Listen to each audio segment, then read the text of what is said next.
of rearmament to respond to the short-term urgency to act and to support Ukraine, but also to address the long-term need to take on more responsibility for our own European security. On Saturday, we also agreed a new £2.2 billion loan for Ukraine, backed not by the British taxpayer, but by the profits from frozen Russian assets.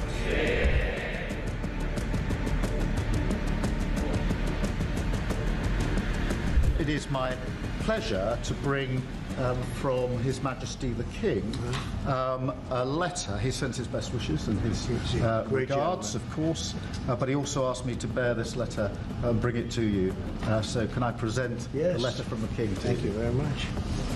Am I supposed to read it right now? Yeah, please do. I will do. I've got to tell him what your reaction is, so I need to know. I need to know. He is a great gentleman. A great, great gentleman. He said he thinks the war's going to go on for a long time, and he better not be right. Well, I just think he should be more appreciative, because this country has stuck with them through thick and thin. We've given them much more than Europe, and Europe should have given more than us, because as you know, that's right there, that's the border. What kind of diplomacy, JD, you are speaking about? What do you mean? I'm talking about the kind of diplomacy that's going to end the destruction of your country. Yes, but if you are not Mr. President, with respect, I think it's disrespectful for you to come into the Oval Office and try to litigate this in front of the American media. You're gambling with the lives of millions of people. You're gambling with World War III. You're gambling with World War III.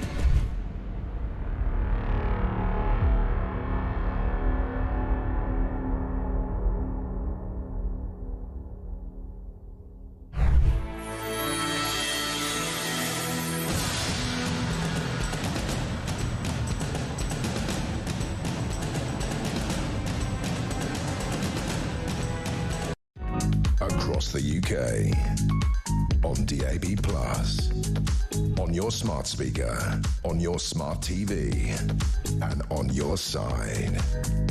This is Talk.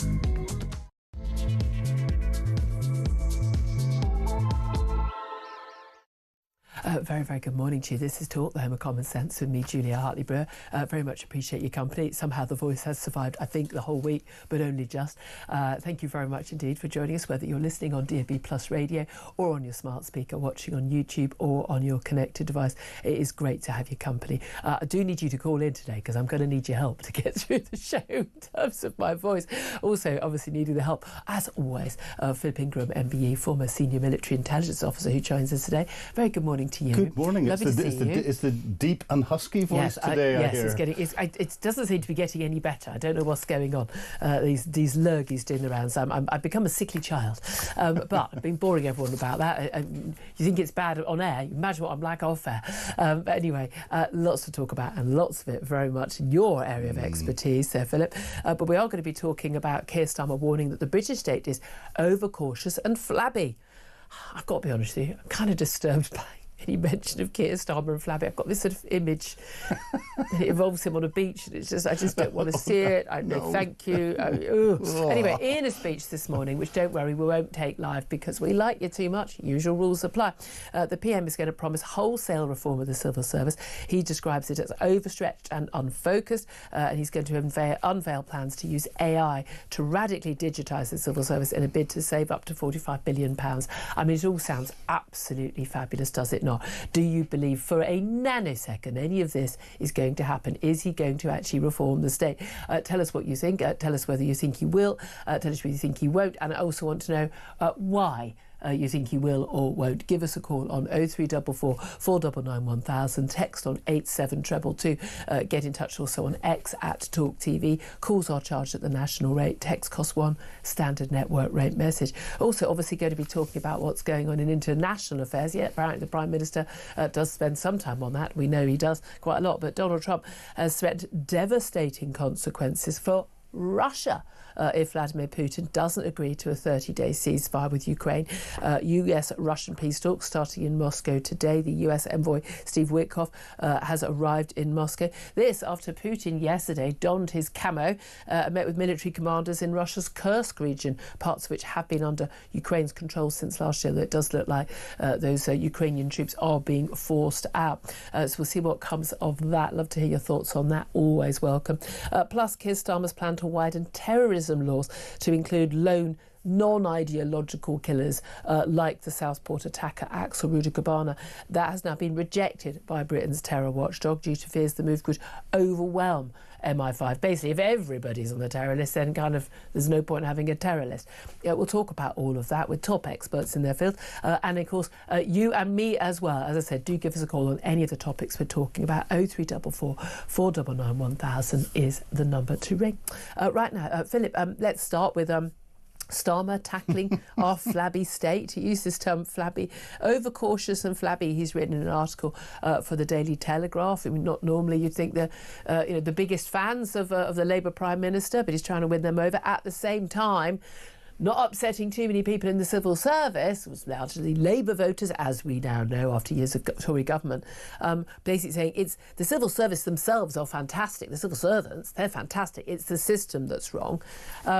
He's talking about he wants to basically change the system, saying it doesn't deliver, it's not efficient, it doesn't deliver well, it's massively bloated. He wants to basically focus, a bit more on domestic issues, and with the bigger state, taking the state down, using AI, basically, things like why are people opening envelopes with people's applications for driving licences when this stuff can almost entirely, there'll be a few elderly people who don't want to do that and do it by envelope. This stuff should be almost entirely online. They reckon they can save 45 billion quid. I mean, I think this is great. It sounds fab. Do I believe for a nanosecond that any government, Tory or Labour, would achieve this? No. Do I believe Keir Starmer will achieve this, who's already set up 27 quangos in the last 7 months? I'm going to say no.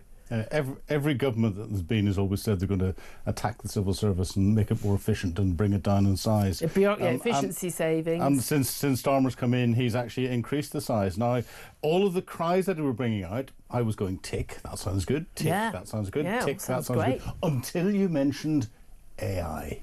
Because the government and IT projects don't go well. There is not a good record in the slightest. And it seems to be the way of wasting billions of pounds of taxpayers' money and just kicking everything off into the long grass. But even if we're just talking about, not even AI, but just, everything being digitised. Again, I'm sure everyone's had the same situation, I'm sure. You get a doctor's appointment, you get a referral to a consultant, you get a letter. Often the letter confirming the appointment is after the appointment's actually happened. I've had 2 letters about the same appointment, cancelling, both of which were after the time. It was just, are you kidding me? I'll say, you've got my email, for the love of God, it's all in the system.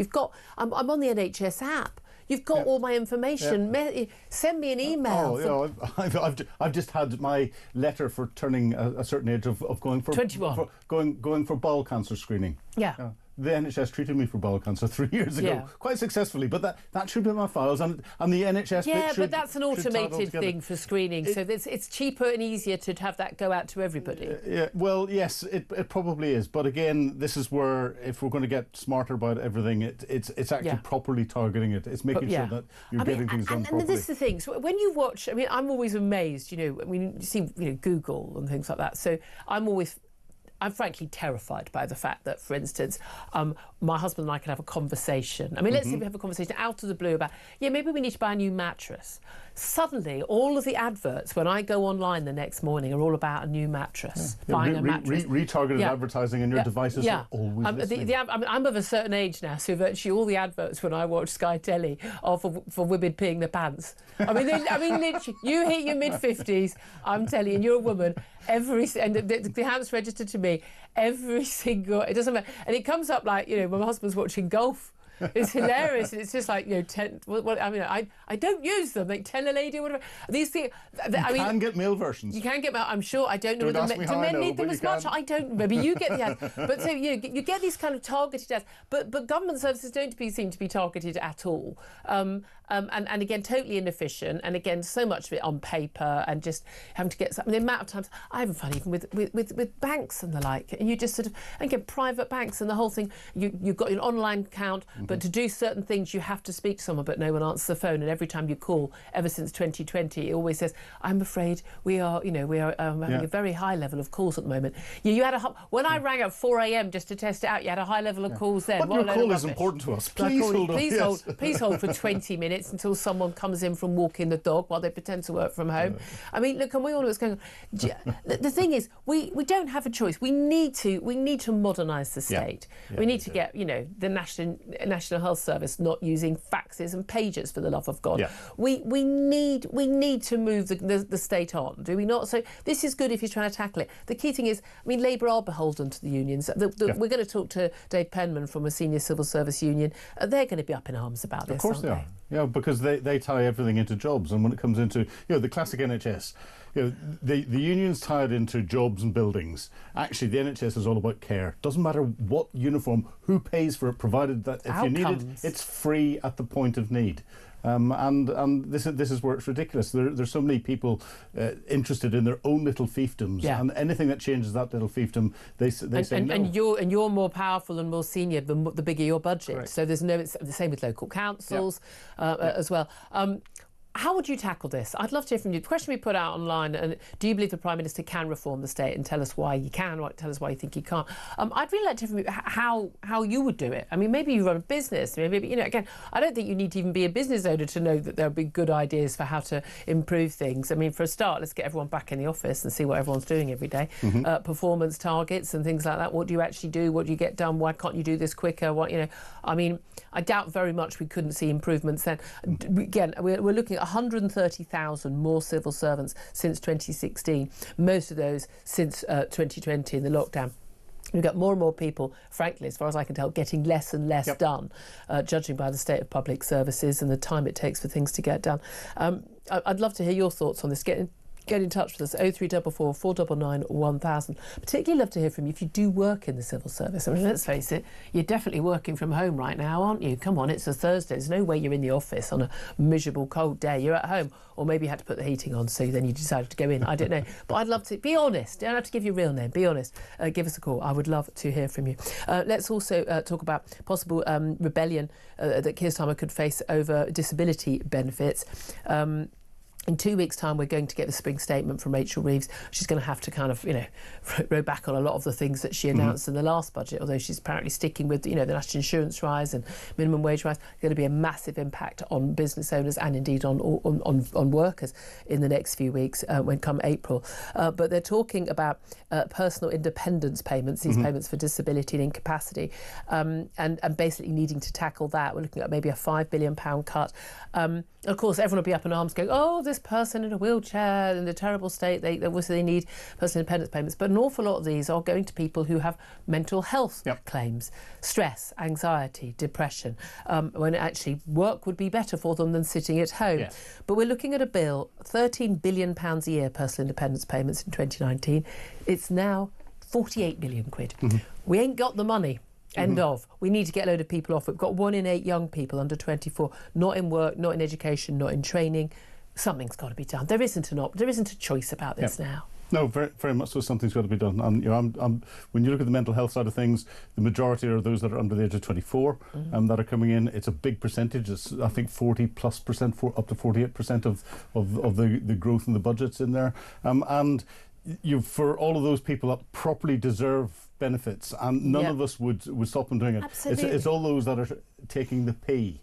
I mean, some of them may think they may believe that they're not defrauding the system. They may believe that they can't work, but they can. They do. I know one particular business, and it's a small example, but it's typical of a town, and there are a number of employees in that business who are off for mental health issues because they're stressed because of the way their manager has talked to them. Well, yeah. And didn't say please once. And there's been a complaint put in. So until all of that's resolved, they're getting the doctor to sign them off all the time. Oh, and by the way, they're off on holiday to here, and they're off on cruises to there, and everything else. But you know, on full pay. They're just not going to work. Yeah, I know. We just got to stop it. And again, the idea. Well, people say, well, lockdown had a big impact. Well, lockdown did have a big impact, but lockdown happened in lots of other countries, and they haven't had the same growth in these numbers. But the other thing, and this is contradictory. The Employment Rights Bill that they passed in Parliament yesterday is going to put more people in a position where they can say, I'm stressed, I'm not going in, it's just too difficult for me. When did we decide you had to be happy at work?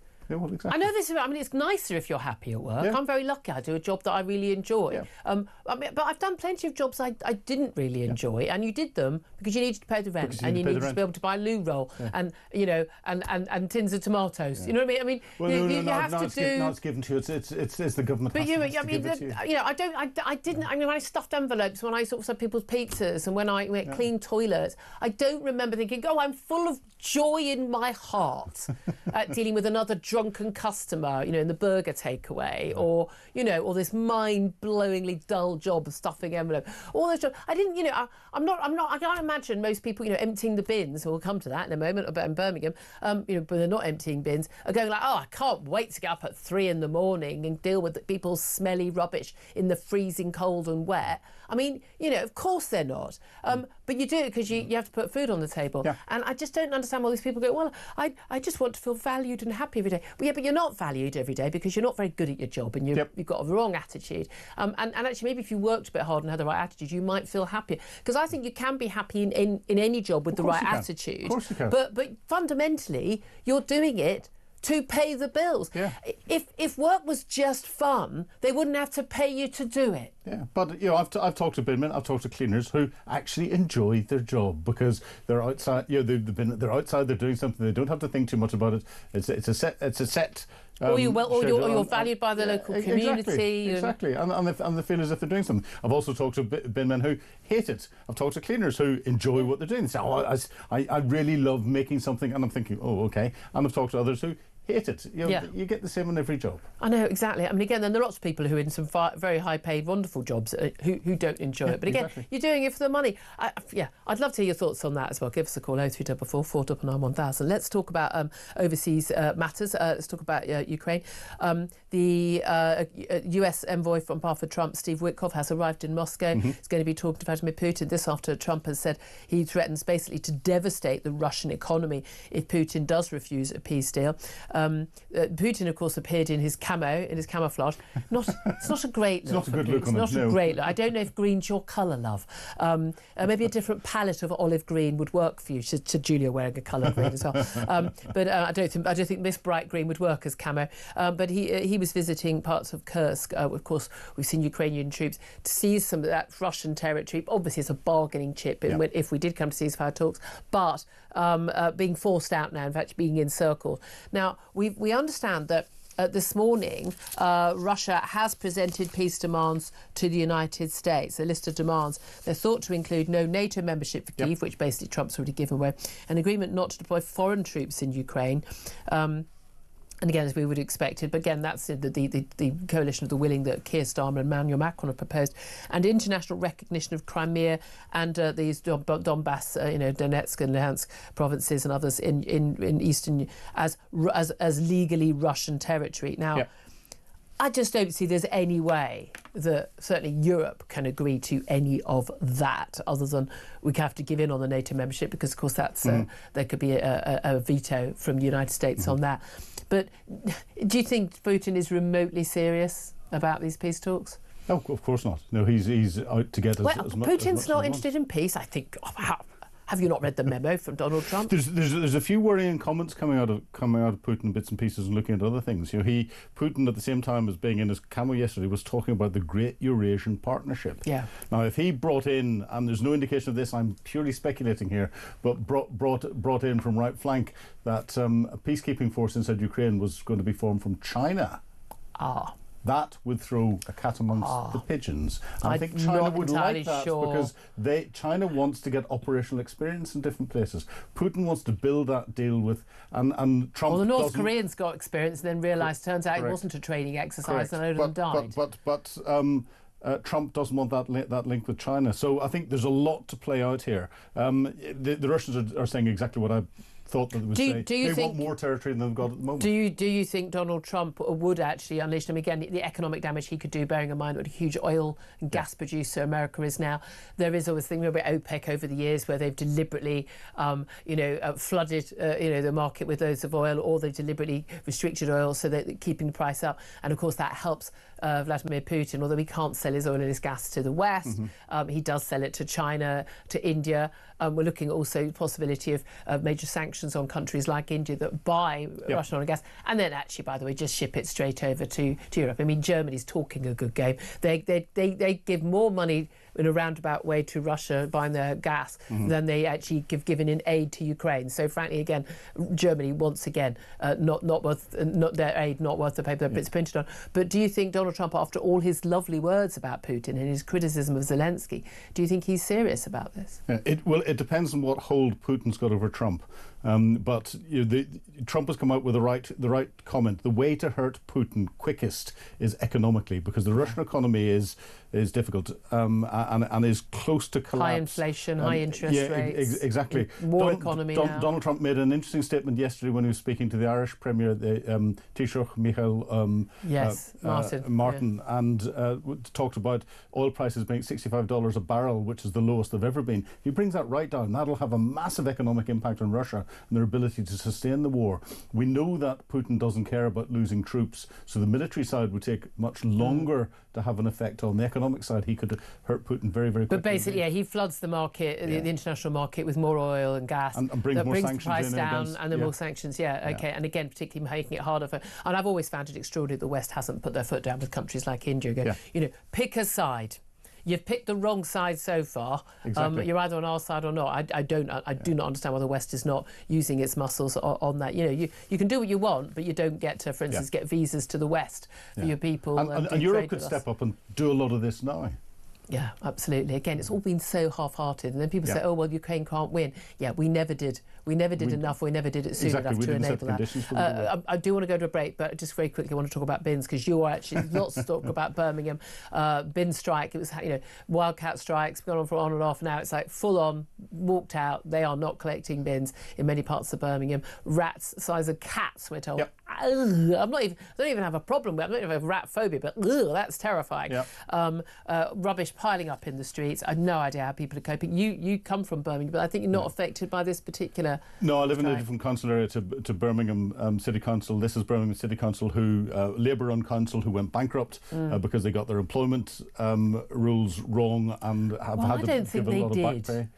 I don't see why a dinner lady should get the same pay as someone working on the street. It was their interpretation and the way they went through, and they've left it open for the unions to work their way through. We've now got the refuse workers who see an opportunity because they were getting regraded, and it's all down to regrading of posts as part of the cost-saving exercise that the council's having to go through, and they've gone on strike. And believe me, a lot of these places are not particularly nice. I'd use a different phrase. Even before the rubbish is piling up on the streets. Now the rubbish is piling up. They are absolutely disgusting. And yet the rats are taking over. As I saw on social media, and I've forgotten who put it up there, but squeaky blinders. Yeah, I mean, just love to hear from you. If you're in Birmingham, you're putting up with this. Give us a call, 0344 499 1000.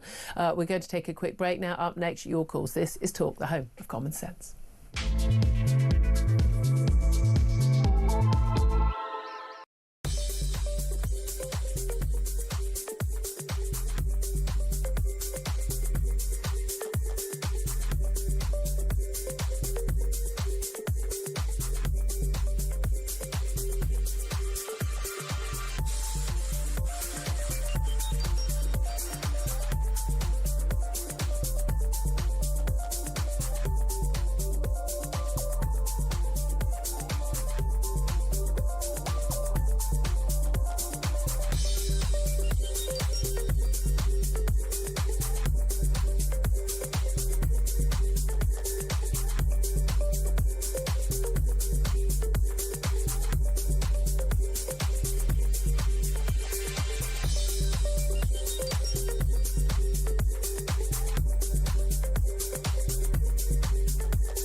Sorry, Mike. You were saying, Mike. You were saying to me. You literally said all the time, "We've got to wait and see. We've got to wait and see for this great, this great Trump art of the deal master plan." The key thing is this: if Trump genuinely wants peace, as Trump claims that he wants, that he keeps saying, there can be no peace unless Vladimir Putin is forced to make major concessions. Yes, which he may well do.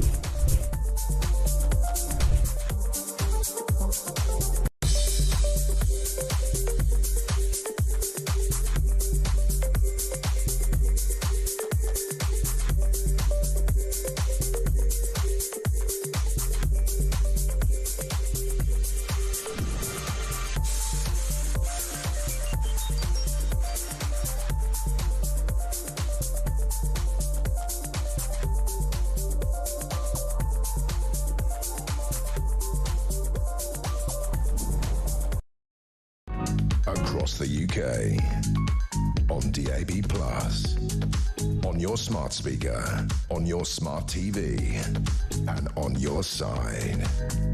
This is Talk. This is Talk, the home of common sense, with me, Julia Hartley-Brewer. 10:27. It's just coming up. Coming up, we're going to talk to Brendan O'Neill about Starmer taking on the flabby state, taking on the civil service. Do you have any expectation or hope he's going to actually do anything about that? Well, a lot of expectation and fear going around from many people, we understand, about benefits and welfare changes. Those are expected, and then I think next week, particularly in relation to personal independence payments, which have ballooned. I mean, ballooned, like trebled in the last 5 years or so. Love to hear your thoughts on that as well. 0344 499 1000. Let's go to George. He's on the line in Dundee. Hello, George. What do you want to say? Hello. It's about the disability benefits. Yeah. I don't think your station and your guests that's sitting there do people any favours by putting on the funny voices to portray people with depression and stress and anxiety. We could really do with that. If you want to discuss it, though, here's my story. Yep. I've been looking after somebody for 11 years, being their main carer. I saved so that I could look after that person. All I want for the government is to give that person the dignity of her own small income. Yeah. So that she doesn't have to depend on me for absolutely everything. There's millions of people now all over this country who will be absolutely terrified. Can I just clarify? So, I mean, you might not want to give personal details. I understand. Is this your wife or a parent or another family? My wife. Your wife, wife. Yeah. I was in a very good paying job. I gave up that job because I knew I would have to eventually... George, we've spoken before about this. I have, but I get. I mean, you know, I'm very passionate on this. Yeah. And I really didn't appreciate your guests Mike Yarwood type funny voices for people that have got depression. I'll just say this to Julia. Yeah, you're very quick to pick up on men who pretend they're women. Yeah. Let's not have your guests pretending they are sick with the silly voice. Right, George, I'm going to let Philip, I think we're both doing it, I'm not going to apologise for it, but Philip, do you want to come in? George, I've actually suffered from depression for a large number of years and was under medical treatment for it. I've suffered from PTSD and I have nearly taken my life on many occasions for it. So I do recognise the challenges there are with mental health and everything else. And the one thing that really grips me in society is seeing so many people taking the P when it comes to claiming benefits, because that takes the benefits away from the likes of you, who's doing an outstanding job and looking after your wife, who deserves that small income to be able to survive. And I know too many people personally who are perfectly fit, who are pretending to have mental health issues. I've known people who've pretended to have cancer. I've known people who've pretended to have other serious illnesses just to get benefits. And therefore, I'm not trying to denigrate anyone who is genuinely suffering. I am denigrating those who are messing. And we should all denigrate those people, shouldn't we, George? Because those people are taking money away from a system which could otherwise help you and your wife more, could have helped Philip more when he was in need. I mean, Do you accept, George, that there are people who are taking the mick, who are swinging the lead, who are claiming to have anxiety or stress, or may even think they have it, but aren't doing anything to stay in work or get back to work, but instead are taking the money from the public purse? I am not an expert on mental health, right? I'm not an expert. That's no the condition that the person I care for gets a benefit for. So I'm not an expert. No, I didn't ask you. Do you believe that there's no one swinging the lead on this? I believe that the parameters could be tightened. But I'll say again, if your guests believe there are people taking the pee, he shouldn't try to take the pee out back to get at them. Well, why not? I mean, again, by the way, you know, you've got the right to say what you want to say, and he's got the right to say what he wants to say and express it how he wants, and so have I. I think more than taking the mick, I think we should be naming and shaming the people. Everyone I know knows somebody who they believe very strongly with evidence is not entitled. Everyone in control room is nodding. Everyone I know, when I've had these conversations with people, they will all have a family member or a near neighbour who they know is absolutely capable of working. They're certainly capable of, you know, going to the pub and having a good night out, going on a holiday or doing things, but they're somehow incapable of doing a job and they're claiming benefits. Those people are defrauding taxpayers, and they're particularly harming people like you and your wife who need the benefits. I would like to pay my taxes to ensure that people who cannot work through no fault of their own have a decent quality of life. We haven't got enough money to do that because there are people who are ripping us off. Isn't it right that we do tackle those people, that we mock those people, that we shame those people, that we are angry with those people, frankly, that we prosecute those people because they're stealing from us?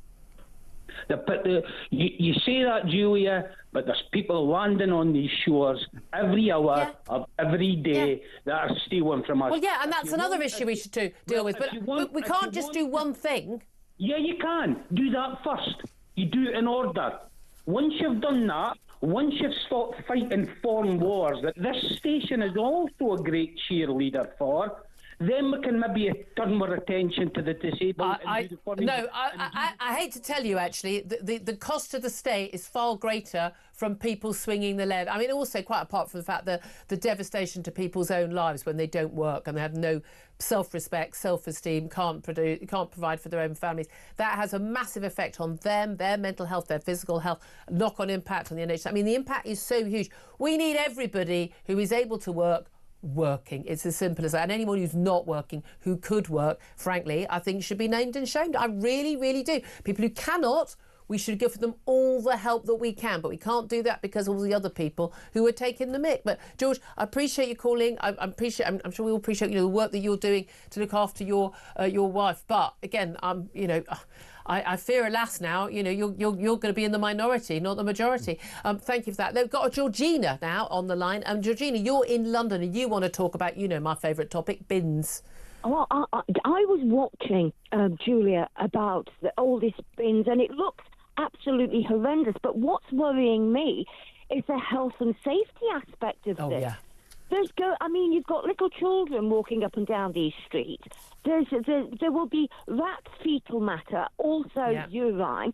This is how the bubonic plague started. You know, there's a reason why we empty people's bins. There's a reason why we don't just leave it as a free-for-all, because it's actually in the interest of everybody that we collect people's rubbish.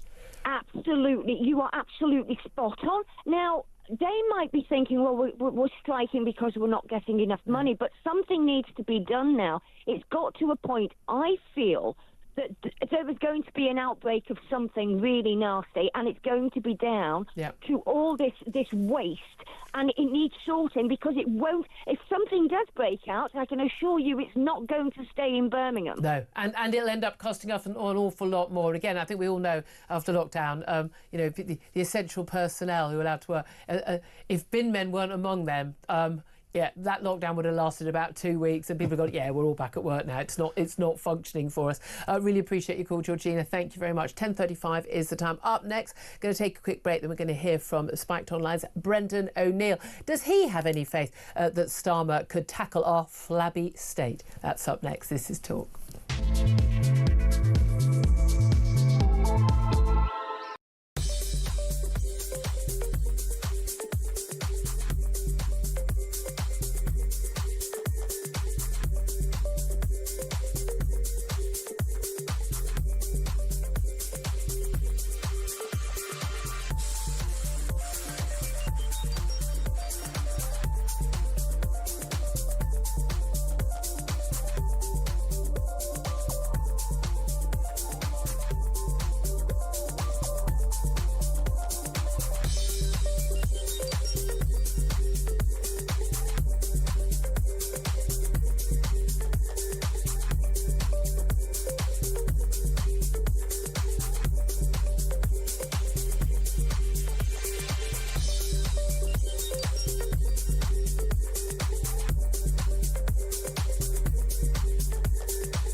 UK.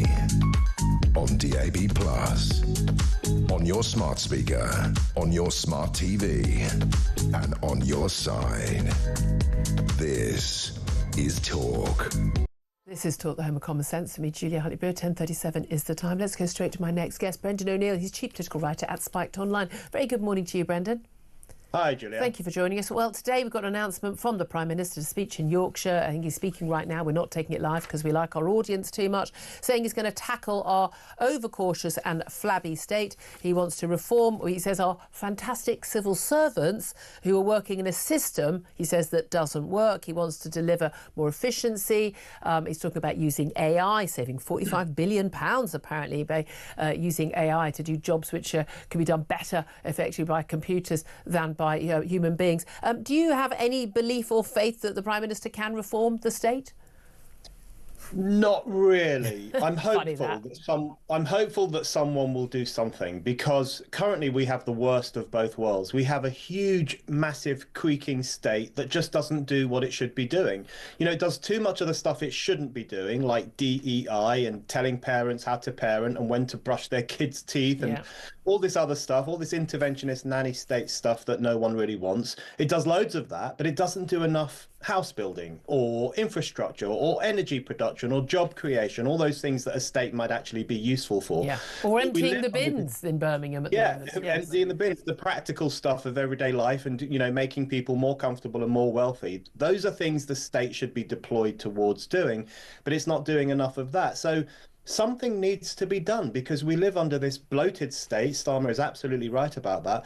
But the thing is, Labour is the party of quangos, of bureaucrats. It's the party that loves the European Union because you get to outsource decision-making to external experts.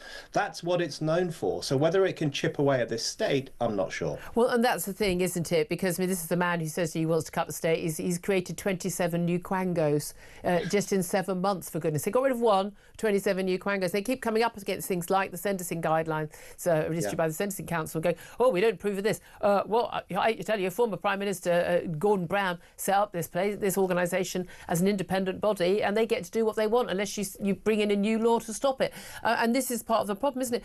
He says he wants to also use, more AI, stop using so many consultants. And that's one of the things I found very strange. We're told we've got this sort of first-class, world-class civil service, all these, top Oxbridge graduates, and yet they have to pay a fortune, millions and millions, bringing in consultants to tell them how to do things. And I'm thinking, why don't we just hire the consultants and get them to do it in the first place? There is no question that something's gone horribly wrong with our civil service. I mean, firstly, loads of them are still working at home. You always see these reports. Some of them are working in Spain and Australia and all sorts of places. It's crazy. A lot of them are reluctant to go to the office, and that's where I think a civil service should be based. If people are running the country, they should be talking to each other and having meetings and being efficient. But also, we know from the past few years that there's a blob in Whitehall as well. There is a part of the civil service that openly refuses to do what some of the democratically elected ministers tells them to do. So it's a kind of defiant civil service as well. It's an ideological civil service. So I think this question goes beyond efficiency. It's also about the political role that the civil service plays. Is it going to enact the will of the people as expressed at a general election, or is it going to do its own thing? So there are loads of question marks hanging over the civil service right now. Yeah, I agree with you. And they're neither civil nor servants anymore. They don't serve us. And they're political, not civil. I think a lot of Labour politicians and Labour voters were of the view that, they pretended that they thought that Whitehall was independent when, of course, it hasn't been for many years. I mean, Remainer, Labour voting, woke, you name it. Basically, you don't get ahead unless you are those things. And big state over small state, etc., etc. But they sort of assumed, they've been holding back the Tories and making complaints about any minister who says, could you do your job, please? In the wrong tone of voice. Those people are probably all off sick, claiming personal independence payments now for disability, for anxiety. But they thought, well, when we get in, they're going to be on our side. And it turns out they're not. Yeah, they're a law unto themselves. That's part of the problem with the bloc. And you're right to raise, what some of them did to Conservative ministers. I remember Priti Patel was accused of bullying just because she expected people to do their job. And she occasionally raised her voice and she had high expectations. I'm sorry, but if you can't handle a woman who knows what she wants in the workplace and wants you to do it, then maybe you shouldn't be working in the civil service. Maybe you should go somewhere else. Well, indeed. But, you know, Labour, the thing about Labour is that they made fun of people who said that there was a blob in Whitehall. They said, don't exaggerate, the state is fine, it's doing what it needs to do. In fact, it should be bigger. So I'm glad they've come around to the way of thinking of people like us, Julia, which is that the state has very important roles to play, but there's also lots of stuff it shouldn't be doing. But it comes back to that question, does Labour trust the public enough to chip away at the state? Because if you are really going to shrink the state and make it more efficient and make it better, you do have to trust ordinary people a bit more and trust us to get on with our lives a bit more without needing the nanny state. And I think that trust is there with Labour. Well, indeed, but also, again, they'll be looking at their voters and their paymasters and the trade unions. We're going to be talking to a trade union leader a little bit later about that. But also, you know, when you look at the people who vote Labour and that loveless landslide that Labour had, you know, you're looking at, you know, public sector workers, absolutely crucial part of that alliance of voters, and they're not going to want to upset too many of them. Well, exactly right. You know, sadly, for the past few decades, we've lived under a kind of feudalistic system where you have this layer of influential, primarily middle-class, university-educated people who run the public sector, who run the social work departments, who run the civil service, who oversee the blob. And they basically tell the rest of us how to live. They tell the plebs how to live, what to do, how to recycle, how to raise your children. We've allowed this feudalistic system to rise up and to take over what was traditionally seen as a slim welfare state that would come into people's lives when it was really necessary.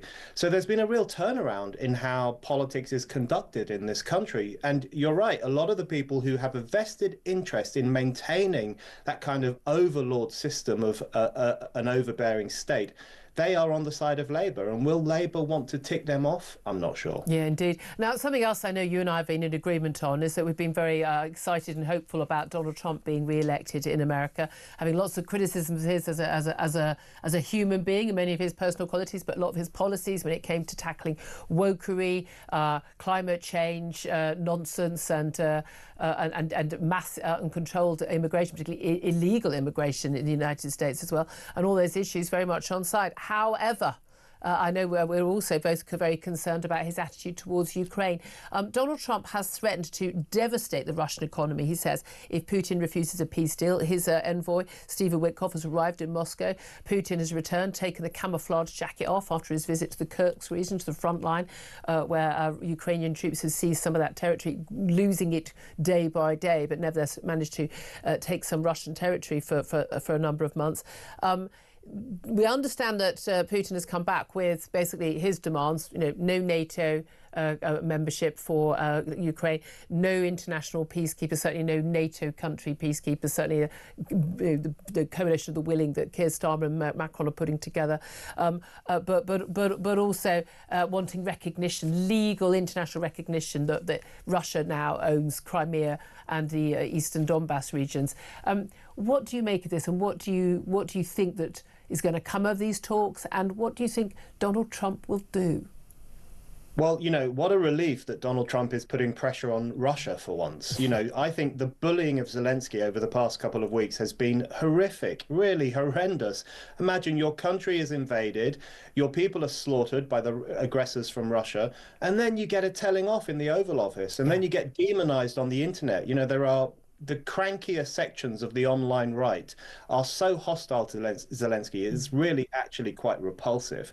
This is a wartime leader who's done a good job of leading his country when it's been under attack. So he you know, leave Zelensky alone, give him the support that he needs. So I'm glad Trump's turning his fire on Russia a little bit. But, you know, the tragedy, Julia, I think, is that there's going to be a deal soon, and it's not going to be to the benefit of Ukraine. I think they have fought an incredibly brave fight. They've put up such a good fight, but the pressure against them is just enormous because they've got Russia invading them, they've got Trump abandoning them, they've got European leaders promising to support them, but these are European leaders who can't even protect their own borders, never mind Ukraine's. So Ukraine is in a sticky position. I think we really do need to get behind Zelensky to make sure that the deal is not as bad as Russia wants it to be. But I do think we're heading for a pretty sad situation. Yeah, although it is interesting, we're calling Trump's bluff and indeed Putin's bluff. I mean, Trump says, oh, Putin wants peace. Putin claims he wants peace. I mean, there's simply no evidence for that. As a general rule, if you want peace, you don't invade a neighbouring state. I mean, there are clues, aren't there? There are clues. But, we may see a reality check for Donald Trump's White House. Yeah, I think there is going to be a massive split now between America and Europe. That's pretty clear.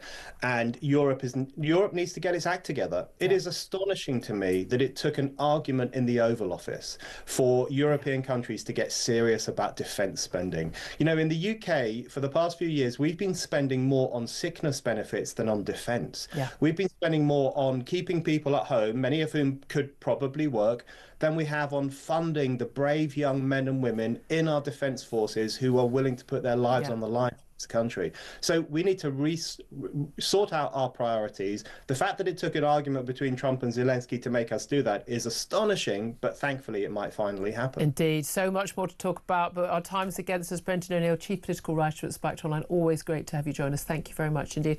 Quick final word on Ukraine from Philip Ingram. Well, it's the US-European split. I think Donald Trump sees Europe as an economic power bloc. That's the enemy, and that's why he's attacking it.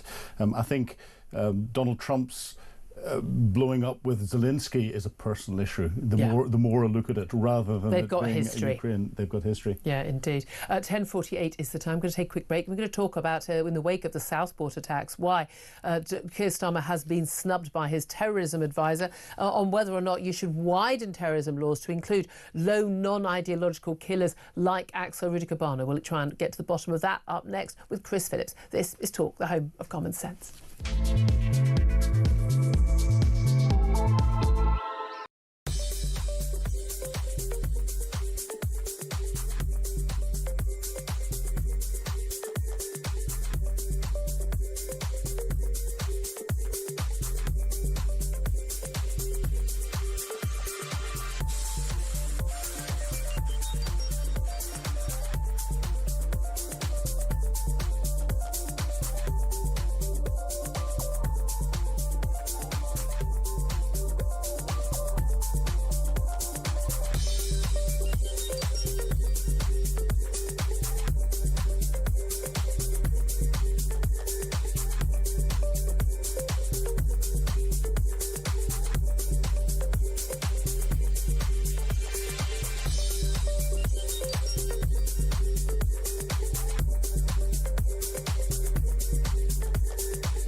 Sorry, Mike. You were saying, Mike. You were saying to me. You literally said all the time, "We've got to wait and see. We've got to wait and see for this great, this great Trump art of the deal master plan."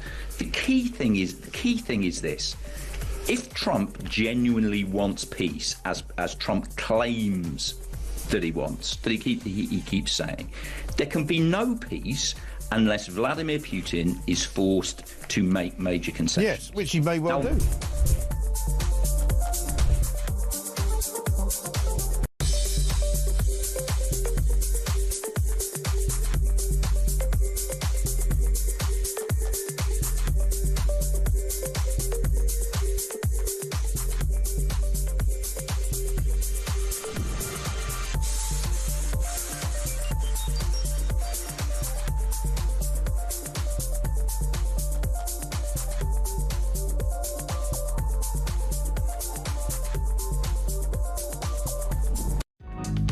across the UK. On DAB+, on your smart speaker, on your smart TV, and on your side. This is Talk.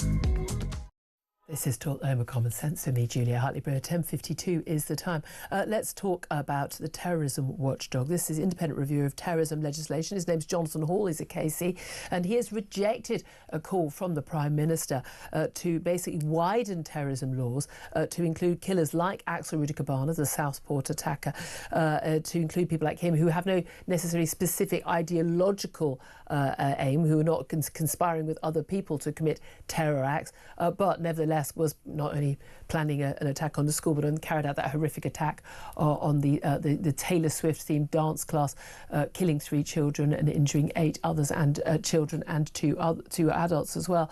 Let's talk about this with Chris Phillips. He's the former head of National Counter-Terrorism Security Office. Very good morning to you, Chris.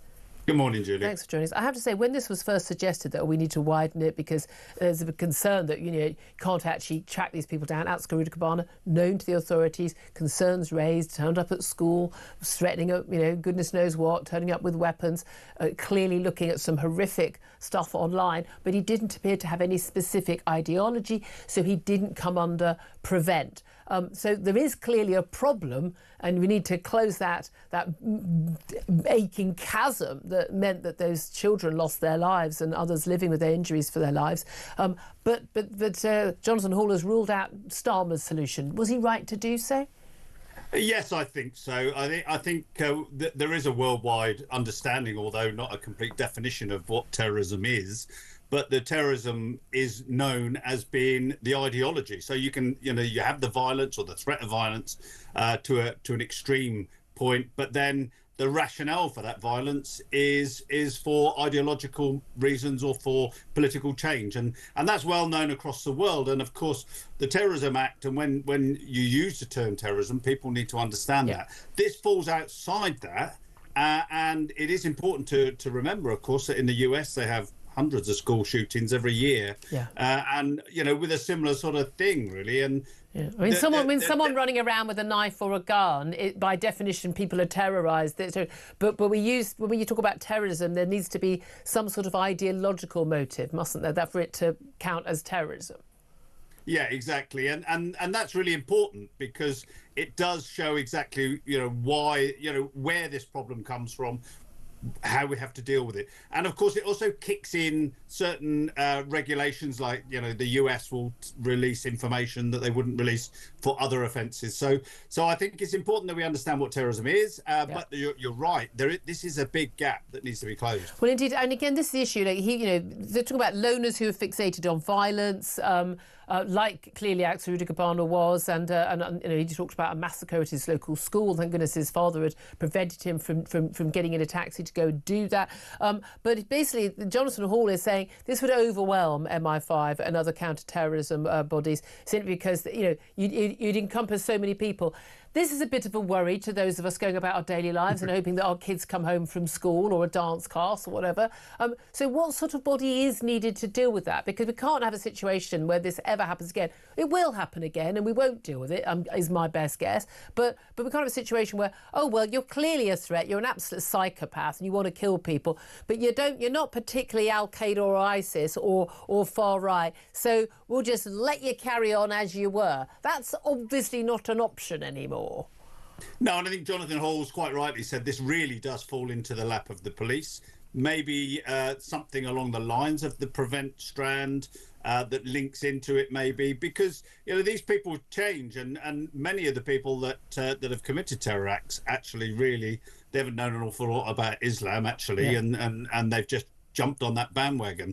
So it's important that we have some work done on this, and of course it's most important that because we seem to have more and more very strange, mad people out there these days, that these people are dealt with properly. Absolutely. I mean, Jonathan Hall has suggested creating a new non-terrorist offence of mass casualty attack planning. So basically people who are planning, sitting in their bedroom on their own or buying weapons, accumulating, you know, whether it's chemicals or poisons or knives or guns, to plan a mass casualty attack, even though their motive is simply just they're a nutter or they're a psychopath, or they just hate someone at their school or office or whatever, that we need to have that extra law. I mean, that will be a simple solution, but I think most of us are pretty shocked and surprised to learn that law doesn't already exist. Well, it exists in as much as murder is murder, and if you plot and plan murder, then you can be arrested for that. But the key thing is that, you know, we have a growing problem, albeit every year for the last 50 years, I think, you know, 2 or 3 people have blown their fingers off making plastic explosives or, you know, explosives. We've always had this problem, but now with the internet, I think it's growing and it needs to be dealt with. And we need another box of policemen, by the way, to try and deal with it. Yeah, indeed. Chris Phillips, always good to talk to you. He's the former head of the National Counter-Terrorism Security Office. Thank you for that. Philip Ingram, look, you're a former senior military intelligence officer. You had to deal with these things. Pretty much every time we have one of these horrific attacks, whether it's an Islamist attack, a far-right attack, just a lone nutter like Atsuru Gabana, they're known to the authorities. They flagged themselves up. And yet, so they're either on the list or taken off the list, nothing is done. What is the solution? The breakdown here is that there was no agency picked up whenever Prevent didn't, and Counter-Terror... It didn't come under Prevent. It didn't come under Counter-Terror Police, and it should have been local police and local agencies didn't pick up. That can be fixed quite quickly. Our Counter-Terror Police are exceptionally busy. As of today, there are 900 active investigations into 3,000 people. Think of the police resources. These are people that the police and the security services believe are planning imminent terror attacks against us. And you know, since 2017, they've stopped 43 late-stage attacks. Since 2018 alone, they've stopped 13 late-stage attacks. You know, we don't hear about these because their measurement of success is nothing happens. Almost by definition, we don't hear about the work that they do.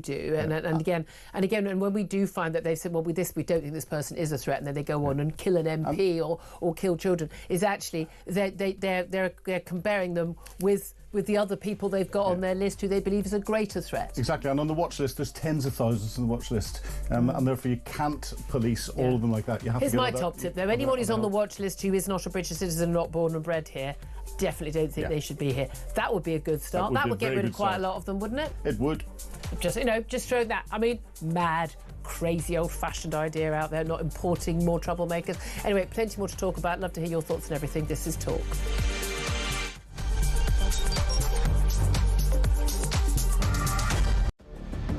I can announce this government will begin the biggest sustained increase in defence spending since the end of the Cold War. We will deliver our commitment to spend 2.5% of GDP on defence, but we will bring it forward so we reach that level in 2027. The answer from European capitals has been as resounding as it is clear.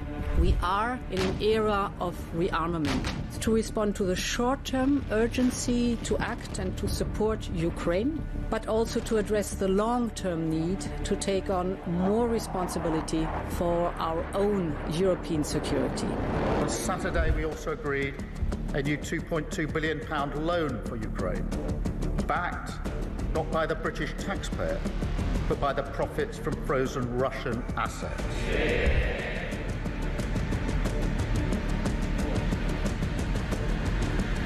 It is my pleasure to bring from His Majesty the King a letter. He sends his best wishes and his regards, of course, but he also asked me to bear this letter and bring it to you. So can I present the letter from the King to you? Thank you very much. Am I supposed to read it right now? Yeah, please do. I will do. I've got to tell him what your reaction is, so I need to know. He is a great gentleman. A great, great gentleman. He said he thinks the war's going to go on for a long time, and he better not be right. Well, I just think he should be more appreciative, because this country has stuck with them through thick and thin. We've given them much more than Europe, and Europe should have given more than us, because as you know, that's right there, that's the border. What kind of diplomacy, JD, you are speaking about? What do you mean? I'm talking about the kind of diplomacy that's going to end the destruction of your country. Yes, but if you are not Mr. President, with respect, I think it's disrespectful for you to come into the Oval Office and try to litigate this in front of the American media. You're gambling with the lives of millions of people. You're gambling with World War III. You're gambling with World War III.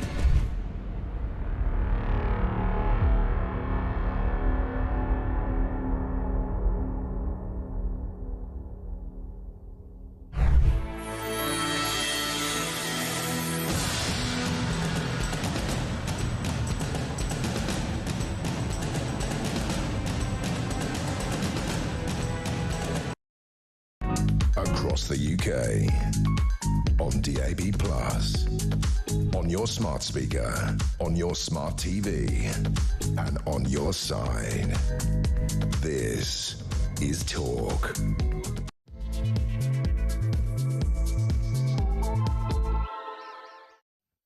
A very, very good morning to you. This is Talk, the home of common sense, with me, Julia Hartley-Brewer. Thank you so much for your company.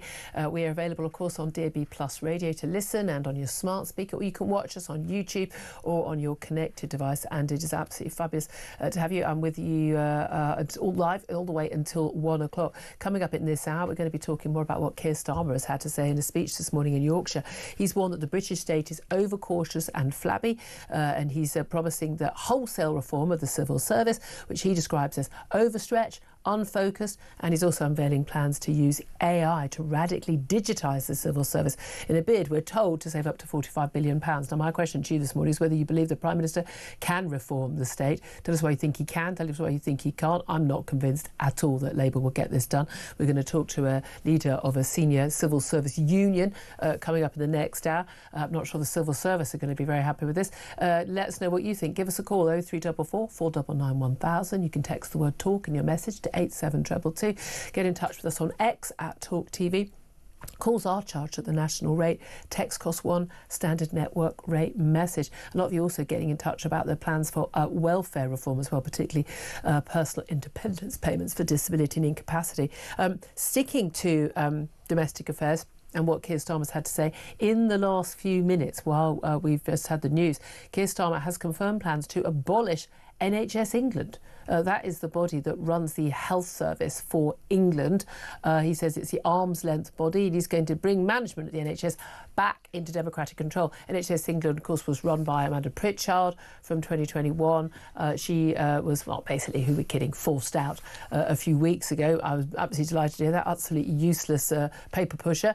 Loads of people on huge salaries working in Whitehall. Now, only in the last few days, we were told that NHS England were looking at cutting their staff by about 50%.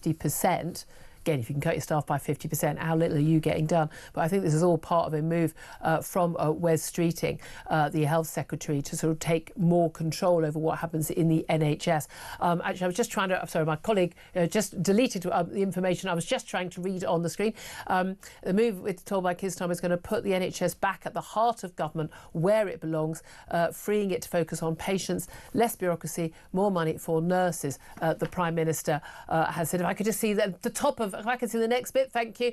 Very, very, very small screen here. Now, NHS...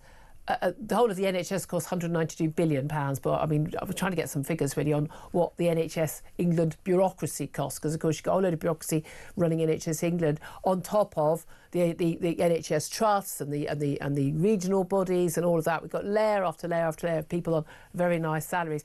Love to hear your reaction to all of that. 0344 499 1000 is the number to call. Also going to be talking more about Ukraine. Donald Trump has threatened devastating consequences for Russia if Putin doesn't agree to a 30-day ceasefire with Ukraine. Those peace talks start in Moscow today. This after Putin donned his camo fatigues and went to Russia's Kursk region to the front line, which have been under some of Ukraine troop control since last year.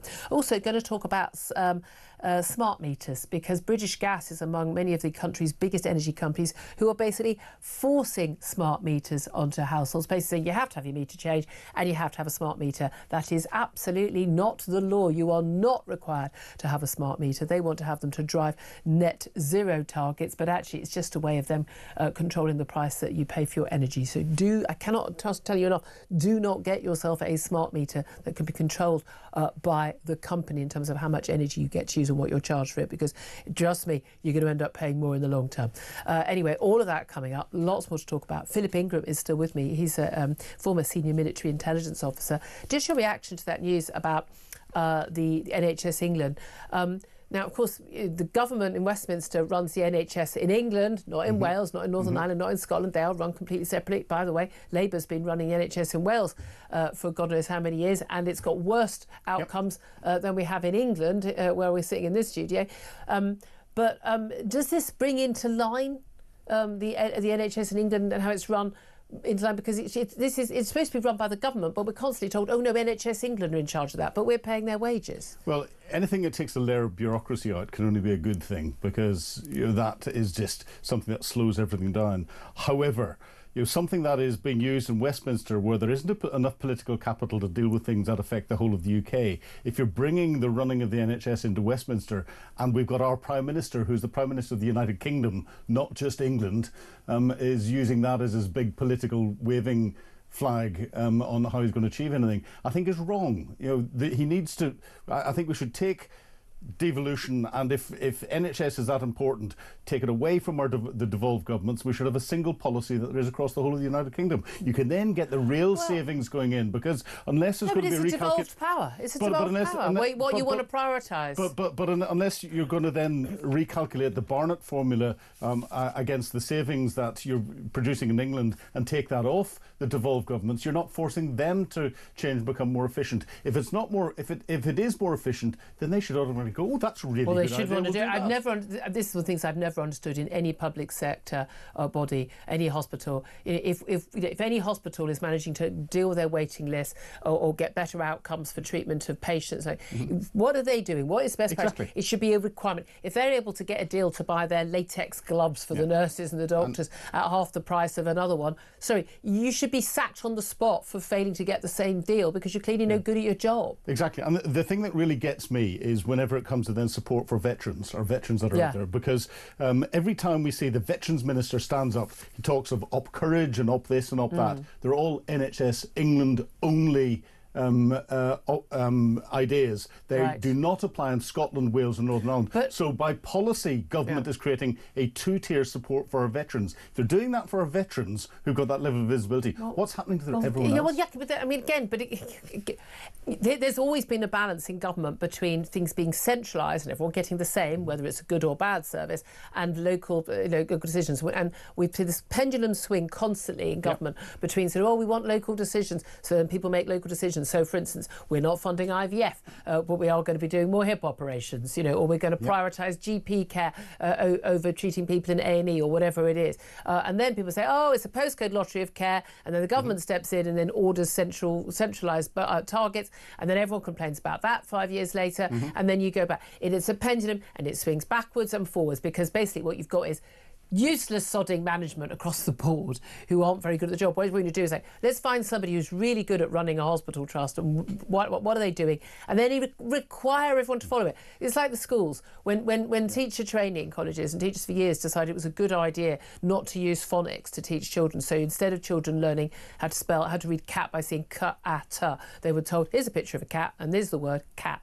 learn that word, and basically it meant that you have a generation of kids who can't read properly and cannot work out longer words, but unless it's a word they've already learnt and memorised, they can't work it out. It was an abject, frankly, it's criminal. It's criminal what they did to kids in state schools, and it's basically, instead of requiring everybody to teach the way that works.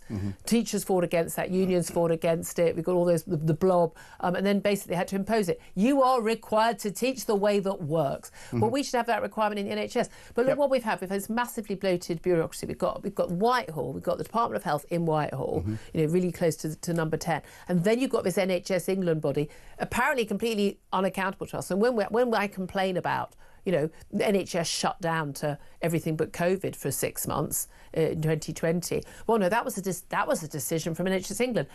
But if they're not accountable to us, why am I paying their wages? Well, exactly. And every time we get a government coming in, and this is where you're getting political interference in the delivery of care. The delivery of care should be a clinical issue. And we need to get people in who actually understand the delivery of care. And what this is saying to me is that the NHS model itself is wrong. It's flawed. It's time to change it. Can I throw a number at you? I mean, we've got that. Was it 190 odd billion cost of the budget for the NHS in England? The cost of the NHS England staff. The staff. So bearing in mind, none of those people, none of those are attending to you if you've got a broken leg in A&E or giving you cancer treatment. They are bureaucrats. Okay. For this year, the estimate covering managers and administrative staff is, and this is amazing, it's between 2.3 billion quid and 4.5 billion quid.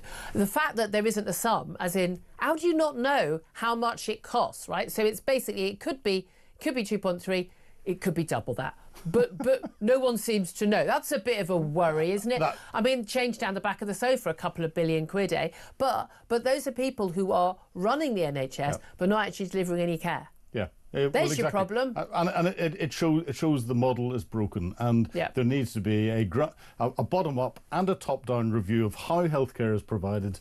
And if that means cracking a few traditional eggs, then we have to crack those my eggs. rule is, if you work in a body like the NHS, unless your job, does that person's job, do you actively contribute to people getting health treatment and living longer? Do you or do you not? And I'm DEI, net zero, all of that. Porters do, cleaners do, people who organise the appointments do. There's all that, but if you ain't doing one of those jobs, then tough. Nope, exactly. This is all part of the flabby state, isn't it? So, I mean, again, I'm quite encouraged by this. Largely have been encouraged by Wes Streeting, the Health Secretary, on lots of the things that he's announced. You're not looking as convinced. As they go, he's one of the good ones. Yes, given what we're stuck with for the next 4.5 years. Yes, but he's again. We're talking about him from a national perspective. He's England only. I'm sorry. Our central government in Westminster needs to lift itself up and start to deal with issues that are across the whole of the United Kingdom. But they can't. These are devolved powers. Well, exactly. I wouldn't have devolved those powers, but they are devolved powers. I mean, and if people in Scotland want to vote for a government, or people in Wales want to vote for a government, or Northern Ireland, which runs these services badly, that is entirely their choice. Yeah. There you are. Palmer says he wants to tackle the flabby state, the overcautious flabby state is referred to in an article in the Telegraph. He talked about how civil servants are fantastic, but it's the system that's wrong. Well, I mean, again, it's like those people who say all teachers are brilliant. Well, clearly they're not. Yes. I mean, look back at your own school days. We all had some dud teachers who were utterly useless and lazy, and we had brilliant teachers, and we had perfectly average, quite good teachers. I mean, it's an absolute nonsense. The idea that most people working in the civil service are fantastic is, I mean, frankly, risible. And we can see even at the top echelon, you look at the top people in the Foreign Office, when they were asked to actually come into the office and try and help people get out of Kabul, no, they didn't. I mean, I'm sorry, I'm not even playing along with that. But there is going to be a risk of a backlash. We're going to talk to Dave Penman from the FDA union. They represent senior civil servants in terms of trying to sort of digitise the civil service using AI. They reckon they're going to save a load of money, really. No. I mean, I'd love it if they did, but basically getting systems that work better and deliver more efficiently. Sounds great, but even some private companies struggle to do that. Yeah. Well, what I find really interesting is all of the calls that are coming out of Keir Starmer and Angela Rayner and Rachel Reeves and everything else, and what they're saying they're going to do is more Tory than Maggie Thatcher. Yeah. Is it easier for Labour to get away with this than the Tories? Because we know perfectly well, pretty much everything that Keir Starmer has announced in the last week, everything he's announced, if Tories were doing it, he would be up in arms complaining about it. Yeah. I think it's easier for him to get away with it because he's got a massive majority, and a large proportion of that majority are new MPs who haven't got into the little factions of the Labour Party beforehand yet. They've been brought in. and they're still finding their way, so they'll still follow the government whip. So he can do these things quickly. And he can lose a lot of those votes and still get through. I mean, very much we're told he's going to face a Labour rebellion over the disability benefit freeze. This is personal independence payments. I mean, again, this welfare spending. 2019, these payments for disability and incapacity. And again, this includes people who've got to say they've got, and I'm sorry, of course there are people who've got depression, anxiety, and other issues and stress that means they genuinely can't work. And you've discussed earlier with a caller about you genuinely suffered from suicidal feelings of depression, post-traumatic stress disorder, and no one is mocking or undermining or disbelieving the people who are genuinely in dire straits. But it's ballooned from 13 billion in 2019 up to 48 billion in 2024. It's particularly a post-lockdown thing. It's largely younger people now, it's under 40s who are saying they've got these problems. Simply don't believe that most of these people do have these problems. I refuse to accept it. And even if they do, the solution should be getting them into some sort of therapy, counselling groups required, and getting them back to work. And you can be stressed while you're at work paying taxes, not on benefits, as far as I'm concerned. I don't need you to be happy at work. I just need you to be at work. I'm going to be slightly right of Genghis Khan here. Maybe we should send all of those that are of service and fighting age off to be assessed medically as to whether they're fit to join the military, and fill all the gaps that we've got in the military, given the threat. But if the military would want them, I mean, these are people who probably can't cope with the job because someone said good morning to them in the wrong tone of voice. Well, maybe a little bit of military training would help. Years ago, magistrates used to offer the individual little terrors in the communities that offer them some jail time or to go off for military recruitment. Maybe we should start to bring that sort of thing back. Well, as you say, we do need more people in the military. We've had a few calls, people saying, well, we shouldn't, George from Aberdeen was saying, shouldn't be mocking, or Glasgow, sorry, shouldn't be mocking people. We're not mocking, we're not mocking genuine people, but I genuinely, I think it's so immoral. Yeah. I think it's so immoral to not work if you're capable of working. I think it's so deeply immoral. You're defrauding the state. We've got a demographic crisis. We've got ageing population. We haven't got enough people having children, and you've got a load of people not working. We need everybody of working age to be working. Yeah. End of.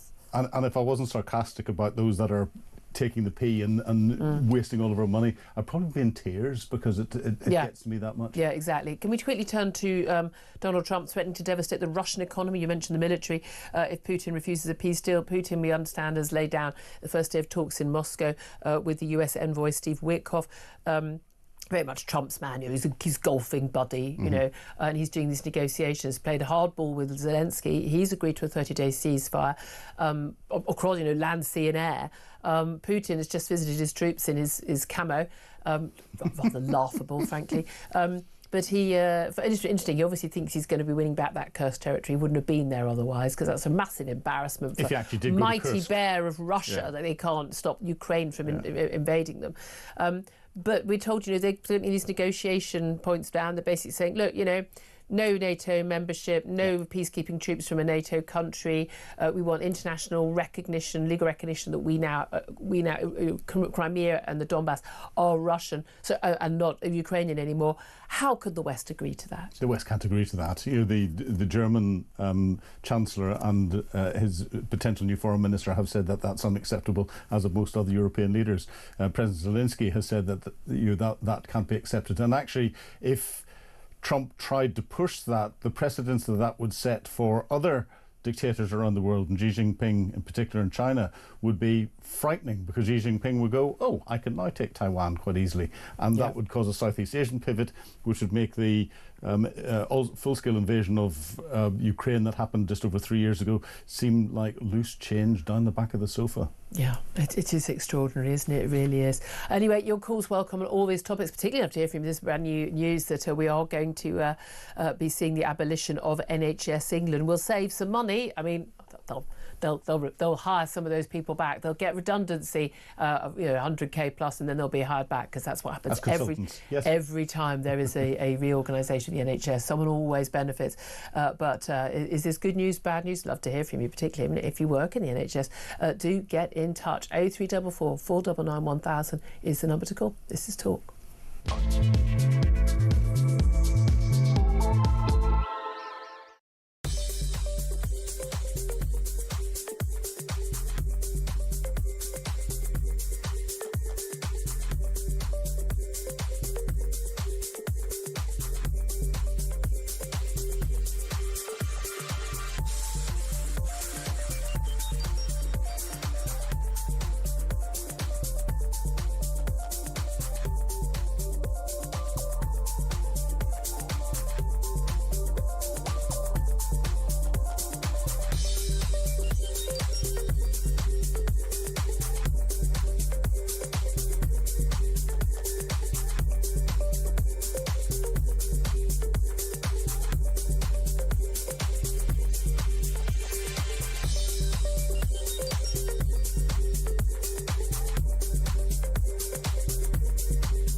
sorry, Mike. You were saying, Mike. You were saying to me. You literally said all the time. We've got to wait and see. We've got to wait and see for this great, this great Trump art of the deal master plan.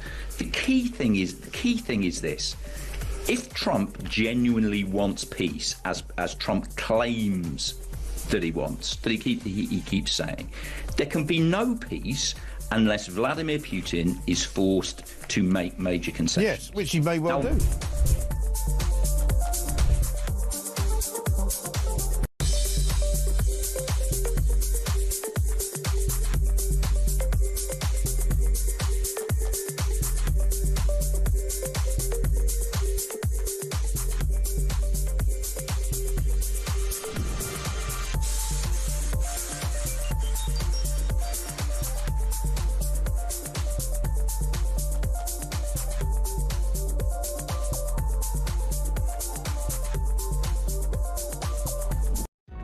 Across the UK, on DAB+, on your smart speaker, on your smart TV, and on your side.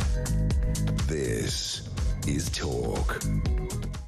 This is Talk, the Home of Common Sense, with me, Julia Hartley-Brewer. Just that breaking news we learnt from Keir Starmer in his big speech today about taking on the flabby stage. He obviously thinks NHS England, the bureaucracy that runs the NHS in, it's a clue in the name, England, is too flabby, and he's abolishing it. Wes Streeting, the Health Secretary, is making a statement to the House of Parliament a little bit later today on that. We believe there's going to be some savings. The budget of NHS England is 190 billion quid, or 192 billion quid for this year, but bureaucracy of NHS England is, again, bizarre. An estimate between 2.5 and 4.5 billion pounds.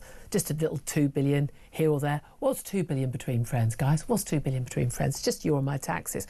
But I wonder how many of those staff are going to be kept on in the end. But love to hear your thoughts on that. Do get in touch, 0344 499 1000. We'll talk to you with Dave Penman, who's General Secretary of the First Division Association Union, about that and the civil service changes coming up. Right now, though, let's go to your calls, 0344 499 1000. David is on the line. He's in Aberdeenshire. Hello, David. What do you want to say? Hi, Julia. Great show. Thank you. Very kind. What do you want to say, my love? I tell you what, I just probably a mathematical thing that's going through my head just now.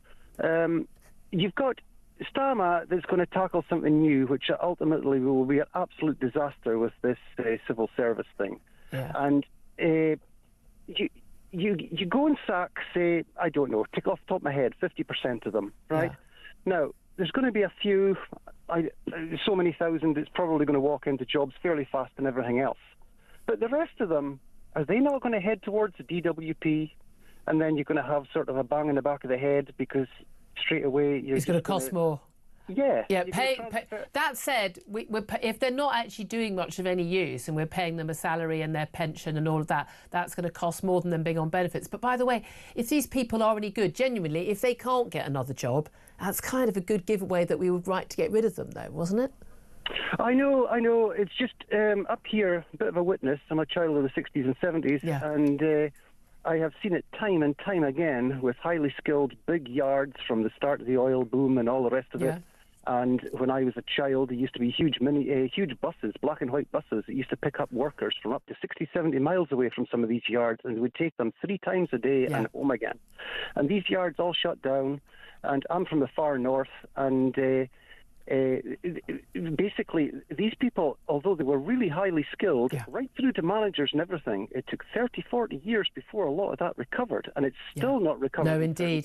And that's the manufacturing side of things. But I would have thought with these sort of more of the white collar jobs that those skills are, if such as they have skills, are transferable. And again, if these people are apparently good at their jobs and shouldn't lose their jobs, they'll be able to get another job somewhere else in the private sector. Okay. I mean, that would be the argument. But either way, wouldn't it be cheaper to have them on benefits than? I don't know. That's my question. If they're not, I guess you're right. We will find out. But yeah, you're right. There's always going to be the cost savings that they think they're going to get are rarely there as big as they say. There is also an element where of getting rid of people who are holding other people back from doing their job, because you basically thin it down, and other people can then. Get people, you keep the people. It depends. As long as you keep the good people. The worst thing I always think is when you have these across the board.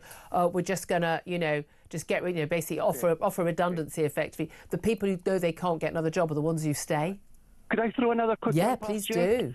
Right. I'm a hydraulic engineer to trade, and over the years working, I managed to buy a small farm. It was more of a toy farm, if you like. Anyway, we got overrun, unfortunately, with what we called Latvian squatters. Although squatter's not a Scottish word, there's no such thing up here. Anyway, people just moved onto your farm. What, their caravans? Yeah, there's no trespass law up here. It took me 3 years to get rid of them. Anyway, point being, these people called themselves Latvian. So I had quite an interest in trying to find out and fighting them in the legal system to get rid of them. I eventually did. It cost me an absolute fortune and lost me the farm. Which is outrageous. However, the thing was, they weren't Latvian. They were Russian, right?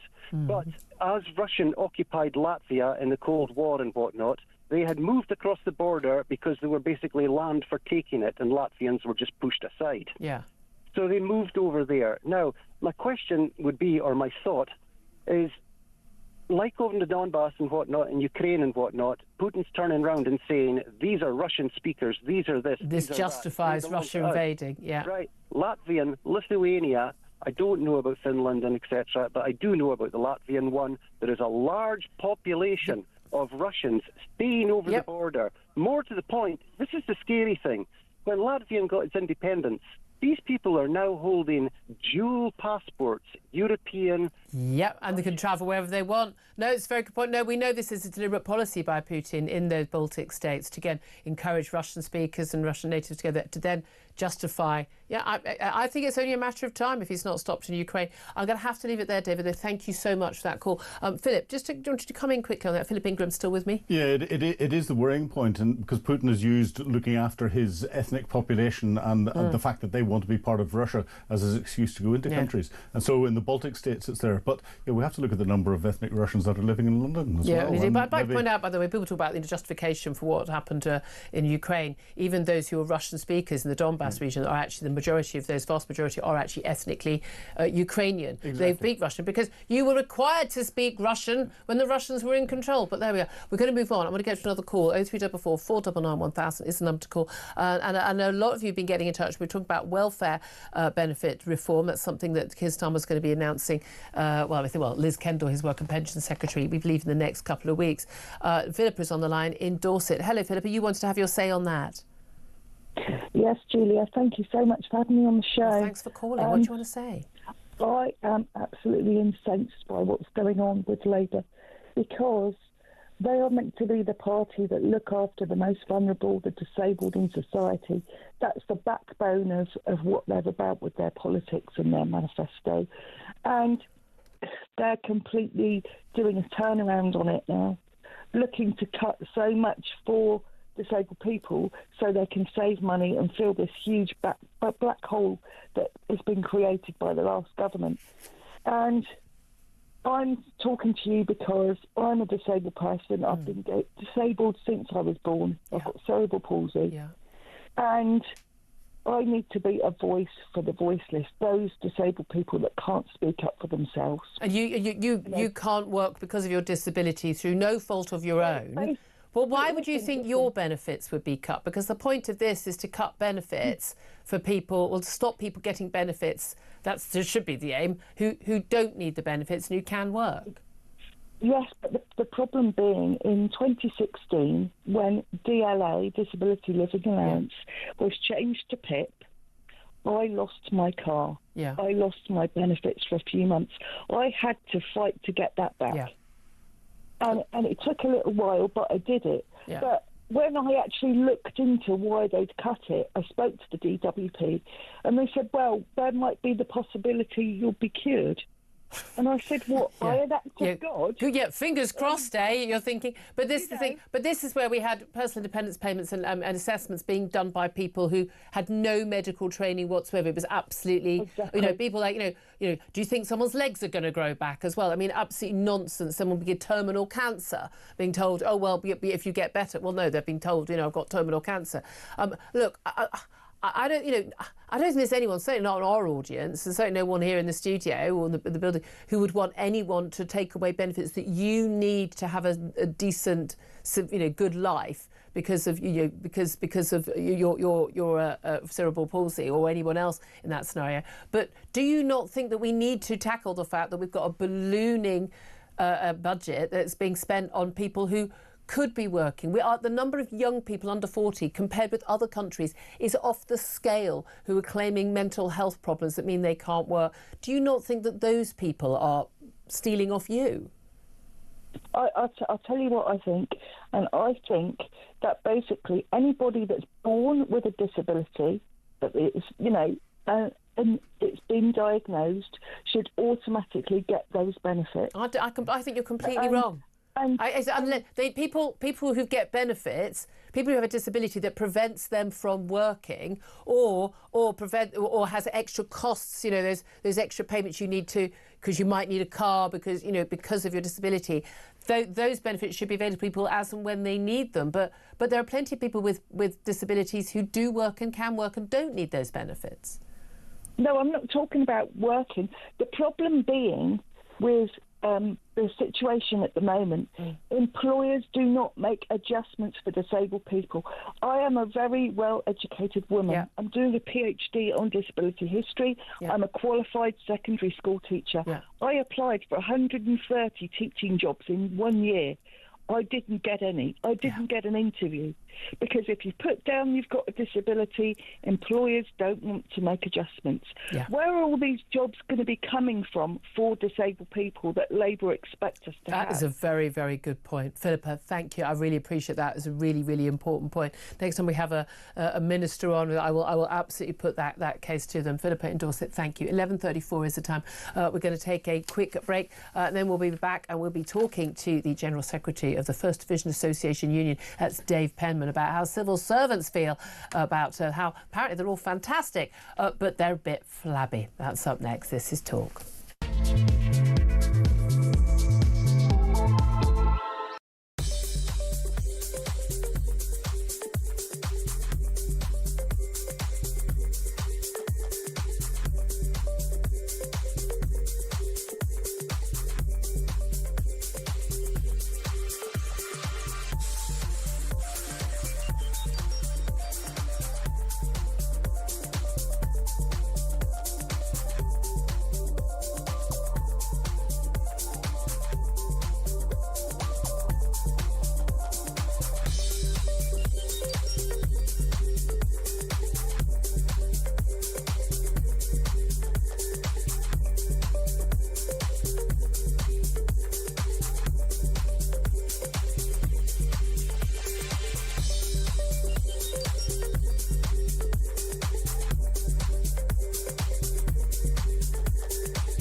Across the UK, on DAB+, on your smart speaker, on your smart TV, and on your side.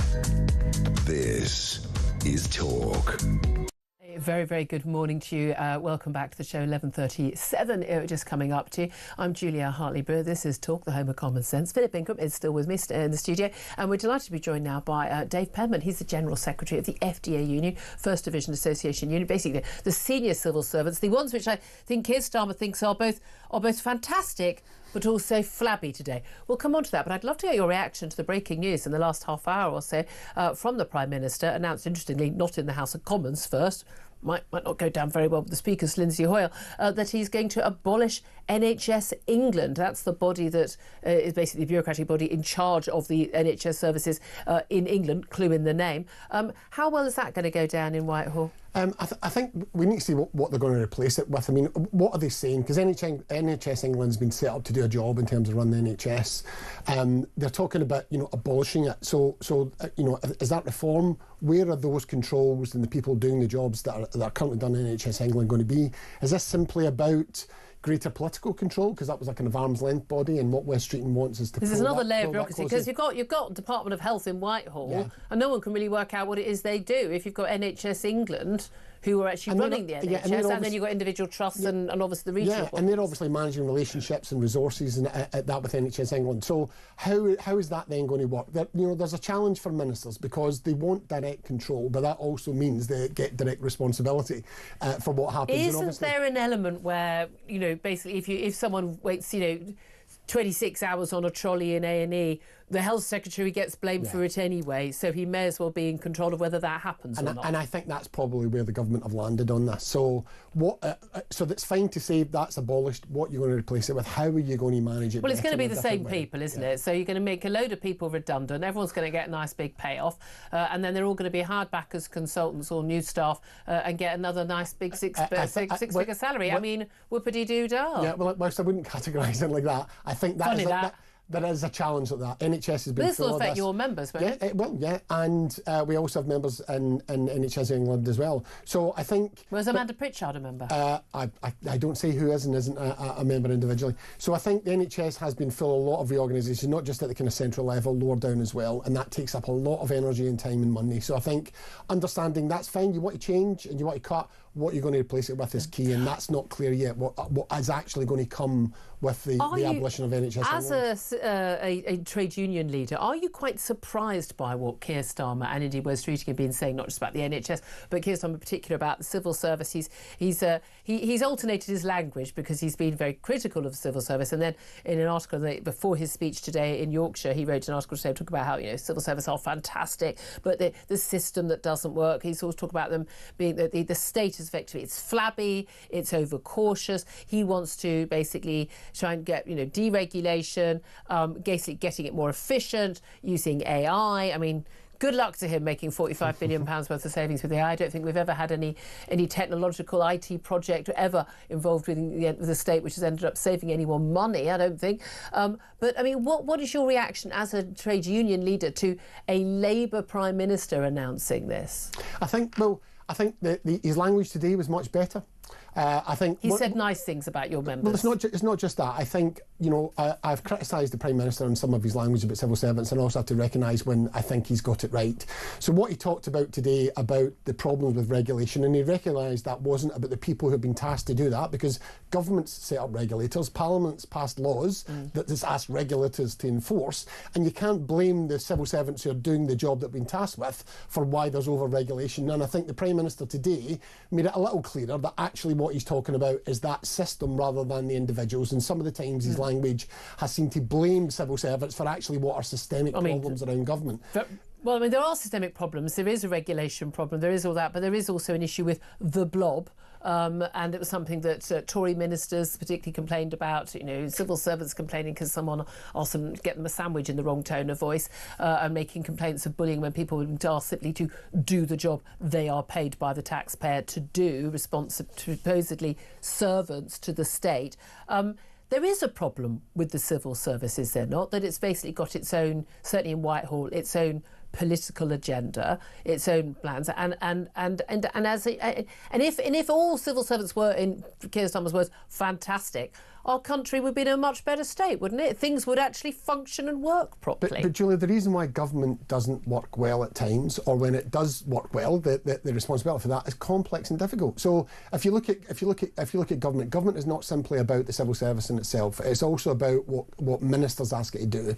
So you take the last 10 years, we have had 6 Prime Ministers, 8 Chancellors, 40 different Finance Ministers, over 100 political changes in government. Ministers spending months in departments rather than years.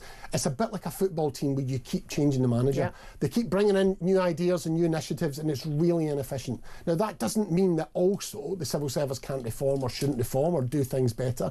But the reasons why, if you genuinely want to fix government, you need to look at what the problems are, and those are complex. Rather than point the finger saying it's all ministers' fault or it's all the civil servants' fault, it's about saying what gets in the way of it. The language today, I think, was a lot better because the Prime Minister recognised that some of the reasons why we're in this place of the madness he talked about over-regulation, right, about the jumping spiders, whatever the examples that he wants to give, are about laws that have been passed and what governments have done in the past, rather than simply saying that's the problem of an individual civil servant and what they're doing. I think recognising that is a good step to start fixing it. But it's not necessarily either or, it can be both, can it not? Would the civil service do a better job if it was largely in the office with people working together in the same building, be able to say, you know, hey Dave, I've had a problem with this, can I fix it? Oh, brilliant, lovely, great, that's sorted, lovely, jubbly, as opposed to organising a 45-minute Zoom meeting tomorrow after I've walked the dog and put the laundry on. The reality of how civil servants work has changed completely. So one of the things the government are very keen on, and the last government was as well, about moving people out of London.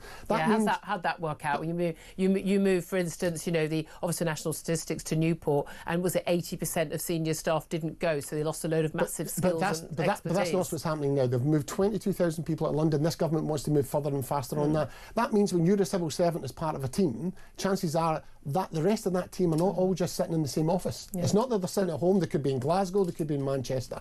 The way people work is changing, and that means it also provides opportunities for people to work more flexibly. There's a balance to be struck between in the office and there is, but working. fundamentally, if the people who pay your wages and the people who are accountable, the ministers, if they say we'd like you in the building, we'd like you to attend this meeting in person, and civil servants threaten to go out on strike because they're asked to turn up to the office 3 days a week, I mean, something's going wrong. At the end of the day, your employer gets to tell you where you work Julia, within reason. That's only in a small number of places where that's happened. It's not us as a trade union that do that, and most civil servants recognise that there's a balance to be struck between being in the office and that. What's productive in the office and what makes no difference. What we don't want is civil servants who are told to come into the office, and when they sit in the office, they're sitting on Zoom calls the whole time. Because what is the point of doing that? So organising work well is a key element of it, but it also saves money. The government and the taxpayer have saved hundreds of millions of pounds in the Whitehall estate, and they're closing building after building. Yeah, it's all very well. There's also, you lose efficiency, you lose training, you lose the ability of younger people coming through the system, communication, teamwork. We saw what happened when the Foreign Office people were working from home. People will have died in Afghanistan. People got trapped in Afghanistan because Foreign Office workers, civil servants, I spoke to a civil servant at the time who told me there was no difference between his access to information. Of course they said well, this is reality. This is someone who said that from home he can access the most confidential information that he can access in the office, that there was no difference. That's not the reason. Was the rate of working. That's not the reason why. And the all hands on deck. And most of us in sort of jobs that have been in a situation where it's just a moment, like in our business, you know, there's breaking news, something's happening, all hands on deck. Teams who are working on other shows, like, right, literally, there's a terror attack, there's something happening. Right, everyone, you hit the phones there, you get your contacts. People working together. That is very different if people are working from home. And basically, we are in a non-stop crisis in this country in terms of our public Julia, services. there are 500,000 civil service. Not everyone is doing that type of work. No, some people are doing work that reflective. Some people are doing work. The HMRC did a study of looking at the efficiency of working from home versus working in the office. They could see no difference in terms of output around it, right? Because the nature of work is different. Some jobs will require you to be in the office 5 days a week, and other jobs that you can work flexibly. That's what we've got to get to, not arbitrary figures that are the same answer for 500,000 people doing very different jobs. That an awful lot of the top private companies in the world have now moved back from people working from home to getting people back in the office because of the communication, the team building, some have. The focus. Some haven't. The big ones have. Well, they're all moving back HSBC to it. Are moving from Canary Wharf back into the city. The last time I was here, I gave this example again, right, kind of stuff, because they've cut their floor space in half. Right, they're saving a fortune by moving to a smaller accommodation because they can see they can get the same delivery with less footprint. Now, this is a balance to be struck.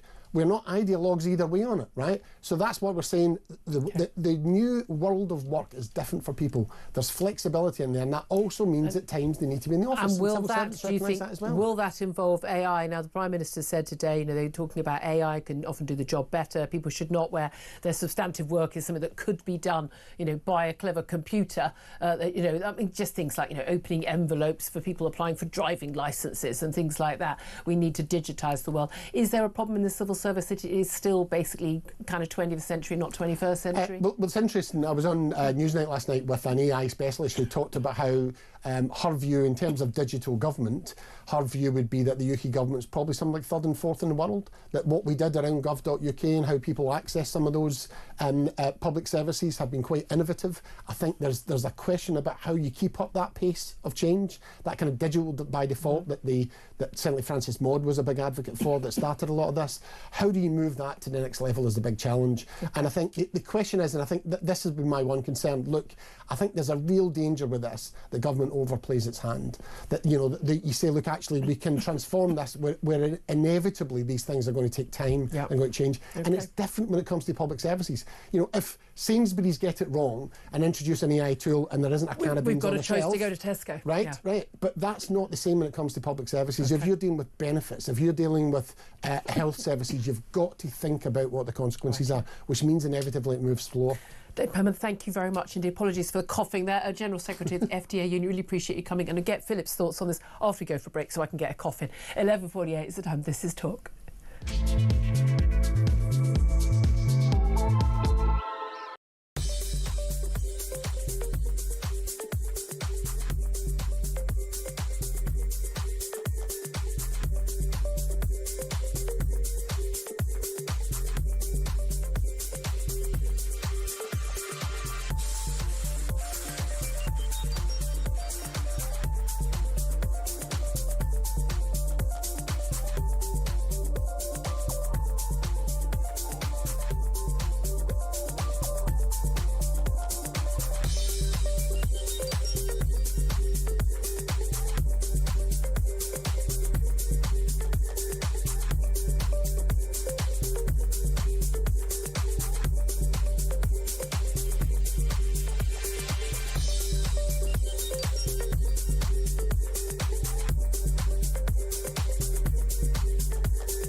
Yeah, maybe it's fitting the way that Manchester United have been run over the past couple of decades that the new stadium looks a little bit like a circus tent.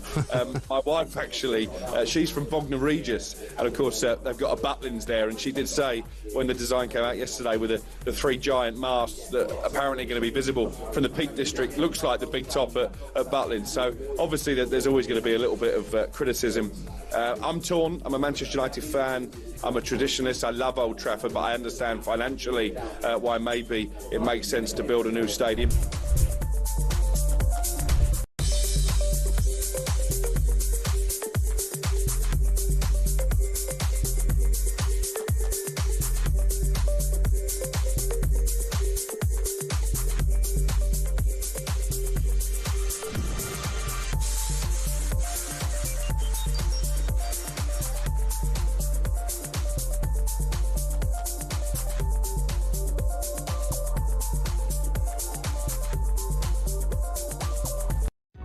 Across the UK, on DAB+, on your smart speaker, on your smart TV, and on your side.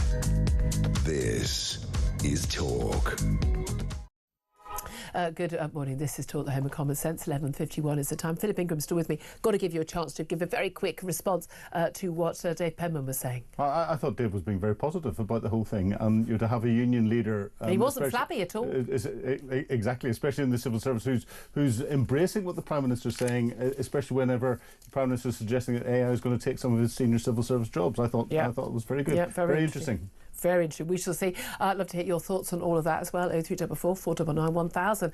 I also want to ask you, have you got a smart meter for your gas or electricity? Because my goodness me, those energy companies are desperate to give you a smart meter. I think I must get an email pretty much every week from my supplier, EDF, asking me to take on my a smart meter. I always refuse because I don't want one. However, an awful lot of people are having them forced on them by their gas companies and their energy companies. Particularly British Gas is one of the worst responsible, even though legally they cannot be forced on customers. Well, let's talk about this with Ross Clark. He's the author of the brilliant book Not Zero, How an Irrational Target Will Impoverish You, Help China and Won't Even Save the Planet. Good morning to you, Ross. Good morning, Julia. Now, the point of these smart meters, we're told, is about reaching net zero targets. The energy companies have been given a target and a budget to, we expect you to fit these energy meters. And the point of these smart meters is what?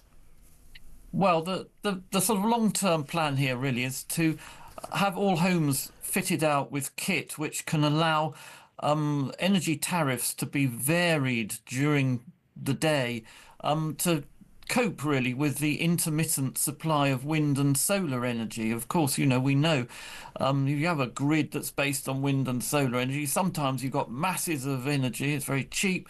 Other times you've got a shortage of energy and it becomes very expensive. You've got to fire up gas power stations to fill the gap or have some kind of energy storage.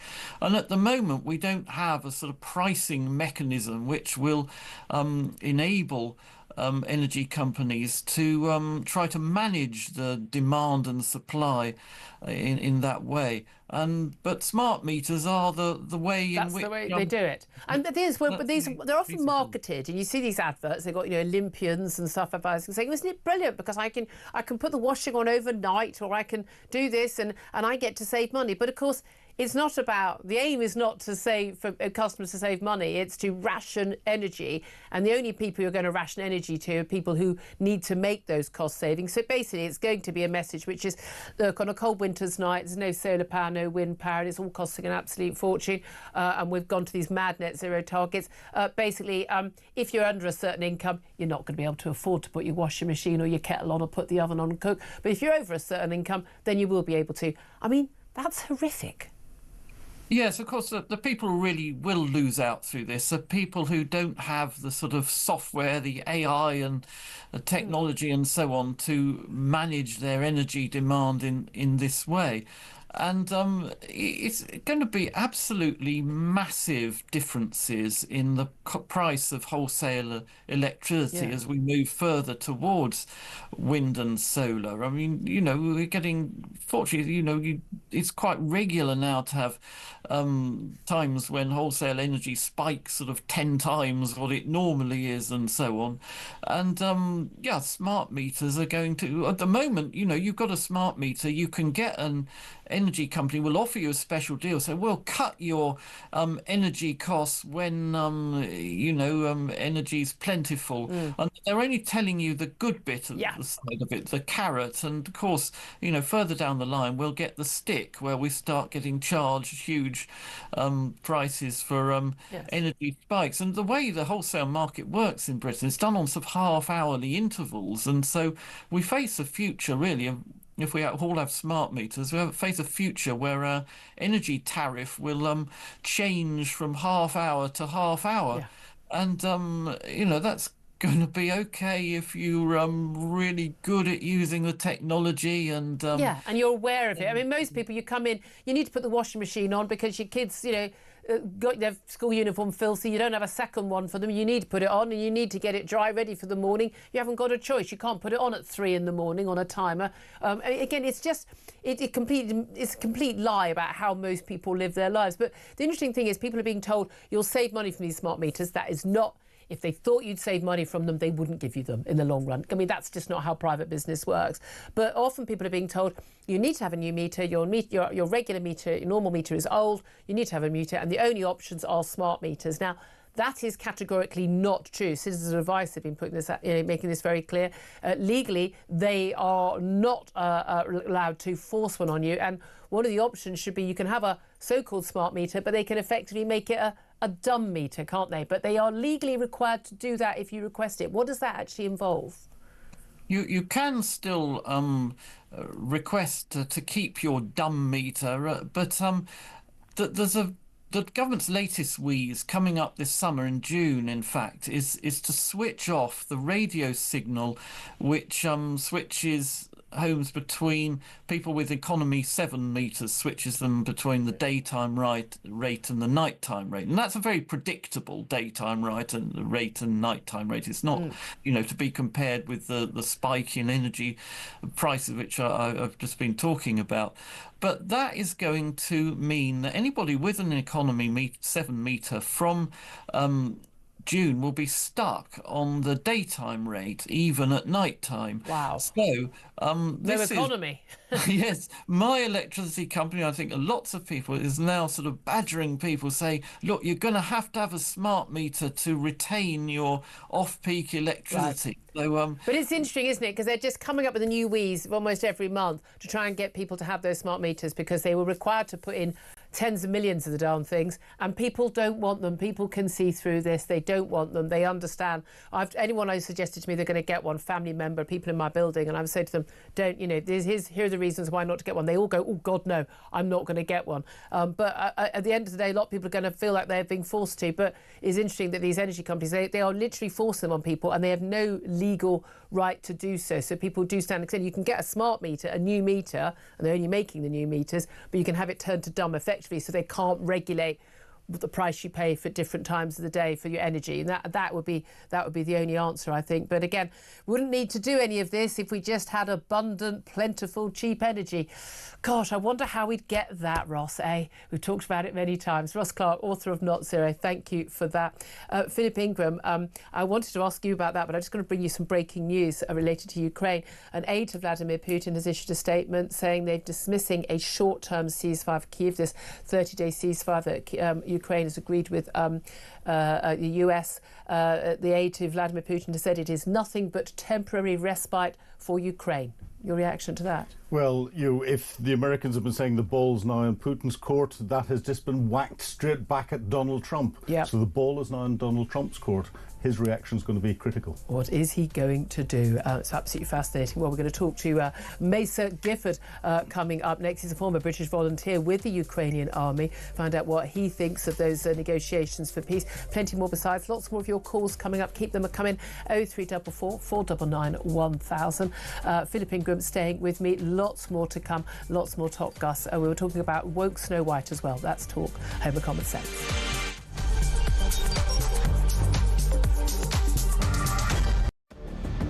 I can announce this government will begin the biggest sustained increase in defence spending since the end of the Cold War. We will deliver our commitment to spend 2.5% of GDP on defence, but we will bring it forward so we reach that level in 2027. The answer from European capitals has been as resounding as it is clear. We are in an era of rearmament to respond to the short-term urgency to act and to support Ukraine, but also to address the long-term need to take on more responsibility for our own European security. On Saturday, we also agreed a new £2.2 billion loan for Ukraine, backed not by the British taxpayer, but by the profits from frozen Russian assets.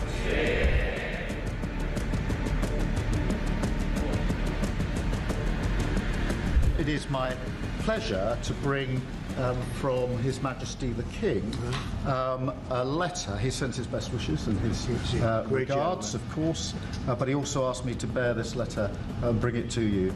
So can I present the letter from the King to you? Thank you very much. And my Supposed to read it right now? Yeah, please do. I will do. I've got to tell him what your reaction is, so I need to know. I need to know. He is a great gentleman. A great gentleman. He said he thinks the war's going to go on for a long time, and he better not be right. Well, I just think he should be more appreciative, because this country has stuck with them through thick and thin. We've given them much more than Europe, and Europe should have given more than us, because, as you know, that's right there, that's the border. What kind of diplomacy, JD, you are speaking about? What do you mean? I'm talking about the kind of diplomacy that's going to end the destruction of your country. Yes, but if you are not Mr. President, with respect, I think it's disrespectful for you to come into the Oval Office and try to litigate this in front of the American media. You're gambling. Across the UK, on DAB+, on your smart speaker, on your smart TV, and on your side. This is Talk.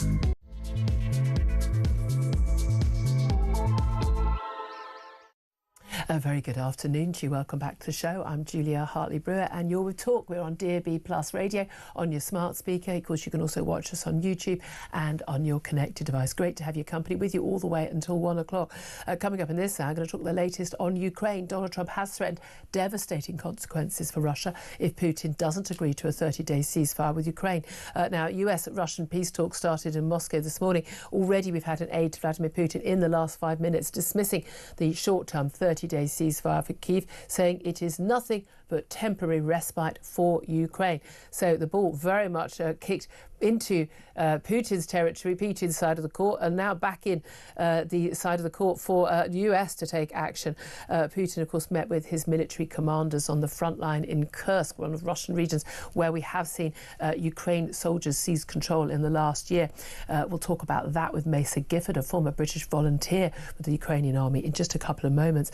Plus also, Britain is no longer a rich country after 15 years of stagnation, with parts of the UK now worse off than the poorest regions of Slovenia and Lithuania, according to a new report from the National Institute of Economic and Social Research. This, by the way, as we see more and more people now paying 40% tax rates as well, the higher rate tax rate. Plus, we're going to talk about Disney facing a backlash against woke ahead of the Hollywood premiere of the remake of Snow White. Even the title of the film had to be watered down, not to include the term dwarfs, even though they're rather a fundamental part of the plot. Is it the end of woke in Hollywood? Fingers crossed, folks. At the end of the day, it's money that talks, isn't it? But we'll talk about that a little bit later as well. I'm delighted to be joined still in the studio by Philip Ingram, MBE, former senior military intelligence officer. Just to give you a longer time to react to that news that's come out of Moscow, these talks beginning, these peace talks. Crucially, we know the hope is that we're going to get some sort of movement towards a ceasefire in Ukraine. Agreed by the Ukrainians. Let's face it, they didn't really have a choice, did they? Zelensky being invited back to the White House. That may happen in the next week. Donald Trump saying he's spoken with Vladimir Putin, planning to speak with him again. But we understand an aide to Putin has dismissed the idea of this 30-day ceasefire, saying it's nothing but temporary respite for Ukraine. This was pretty much what you were predicting at the beginning of the show. Well, exactly. And, it is, it's part of Putin's playbook, but now Donald Trump has to step up and do what he's doing very robustly in his trade wars around the world. Do this with Russia, because be as strong with Russia as you are with Canada. Well, exactly. The Ukrainians have given their peace. The Americans are happy with that. The Americans have taken that to the Russians, and the Russians have kicked it back at the Americans again. So this is now Russia, America. In a spat. So we'll see how this plays out as soon as Donald Trump, I don't know what time he wakes up, and when he gets onto Twitter. It can't be too long away, but we'll see what his reaction is. Well, indeed. Well, let's talk about this right now with our next guest, Mesa Gifford. He's a former British volunteer with the Ukrainian army and joins us once again. Good afternoon to you, Mesa. Good afternoon. Your reaction to this is a statement, as said, from Yuri Yushakov. He said in a TV interview, and he's a close aide to apologies, that was Freudian, wasn't it? Vladimir Putin. He said that Russia did not need any steps that imitate peaceful actions in this situation. Any truce must account, he said, for Moscow's interests, and a ceasefire with Ukraine would simply give their military time to rest and rearm. This is nothing other than a temporary respite for the Ukrainian military, nothing more. Your reaction to that, Mesa? I'm just very not surprised at all. Both sides need a rest. Both sides are suffering in different ways. Yet at the same time, Putin very much feels on top of the world at the moment. I think that's what's very indicative of that is the fact that he went to the front line for the first time either ever or for a very long time. Philip may be able to correct me on that one. But either way, he's very rarely seen on the front, particularly in Kursk, which was always been a thorn in his side and a huge embarrassment to him. Yeah. Him turning up there shows his confidence in that sector of the front line. It also shows that he's very confident where the wind is blowing at the moment. So he's seeing a lot of his narratives being played out by the Trump administration, and he's playing tough. I think he thinks that he's got the Ukrainians on the run, and he doesn't need to do a deal just yet. Yeah, well, we're constantly told, Ukraine cannot win this war, but the war is not going to end. But again, I do think Ukraine could have won this war if we'd given enough aid and given it soon enough, and given the heart and the soul of the Ukrainian people and their willingness to fight. I mean, again, given that most people thought that Russia would take Ukraine in a matter of days, I think they put paid to that 3 years on.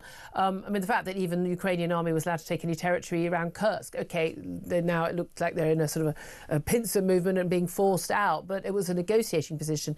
But this is the thing: all the pressure from Donald Trump in recent weeks has been on Zelensky. It's been on Ukraine to cede, the mineral rights, to cede territory, to agree to pretty much anything without a security guarantee. We're told that simply having some American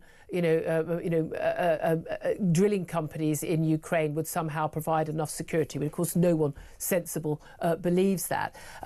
So Putin is quite right to feel that he's got nothing to gain from this.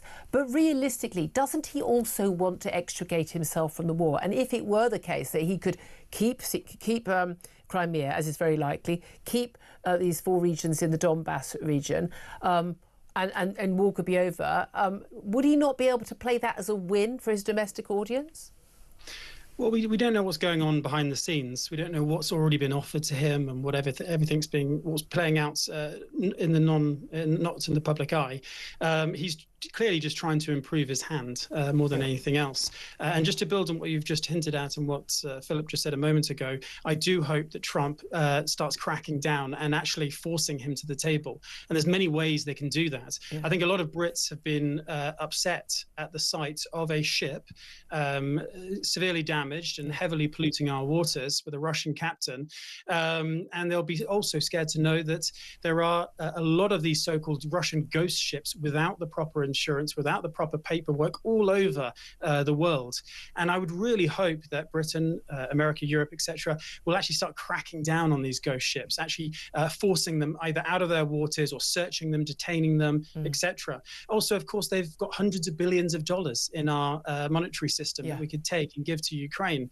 But bigger than that, and hopefully maybe this is even part why the Saudis are so heavily involved in this. Not only does the Saudi prince have a relationship with Putin, but also it's a major oil producer. I hope America pumps and gets as huge amount of oil out of the ground as possible, drives that price down, and really starts hammering the Russian economy.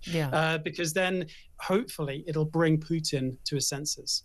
Well, again, although often it could be the case for Vladimir Putin and your Russian leader that need to sort of be the strong man. When your back's against the wall, he will double down. Bearing in mind, an awful lot of the Russian public, they simply don't see international news. They don't see neutral news. They think that they're fighting a Nazi state in Ukraine. They believe all that Kremlin propaganda. They have no idea what's really going on. That's the biggest problem. They're very much at capacity at the moment. And that capacity is strong. They are heavily pressuring the Ukrainians all across the front line, don't get me wrong. But for all his talk and for all his bluster, Russia is not the strong country that it likes to claim to be. No. And not only have they driven down their monetary reserves, not only is their industry at capacity, but it's also peaked, plateaued, and hopefully will start to reduce now. They're in a very vulnerable place, and it can get worse if the oil price were to completely crash.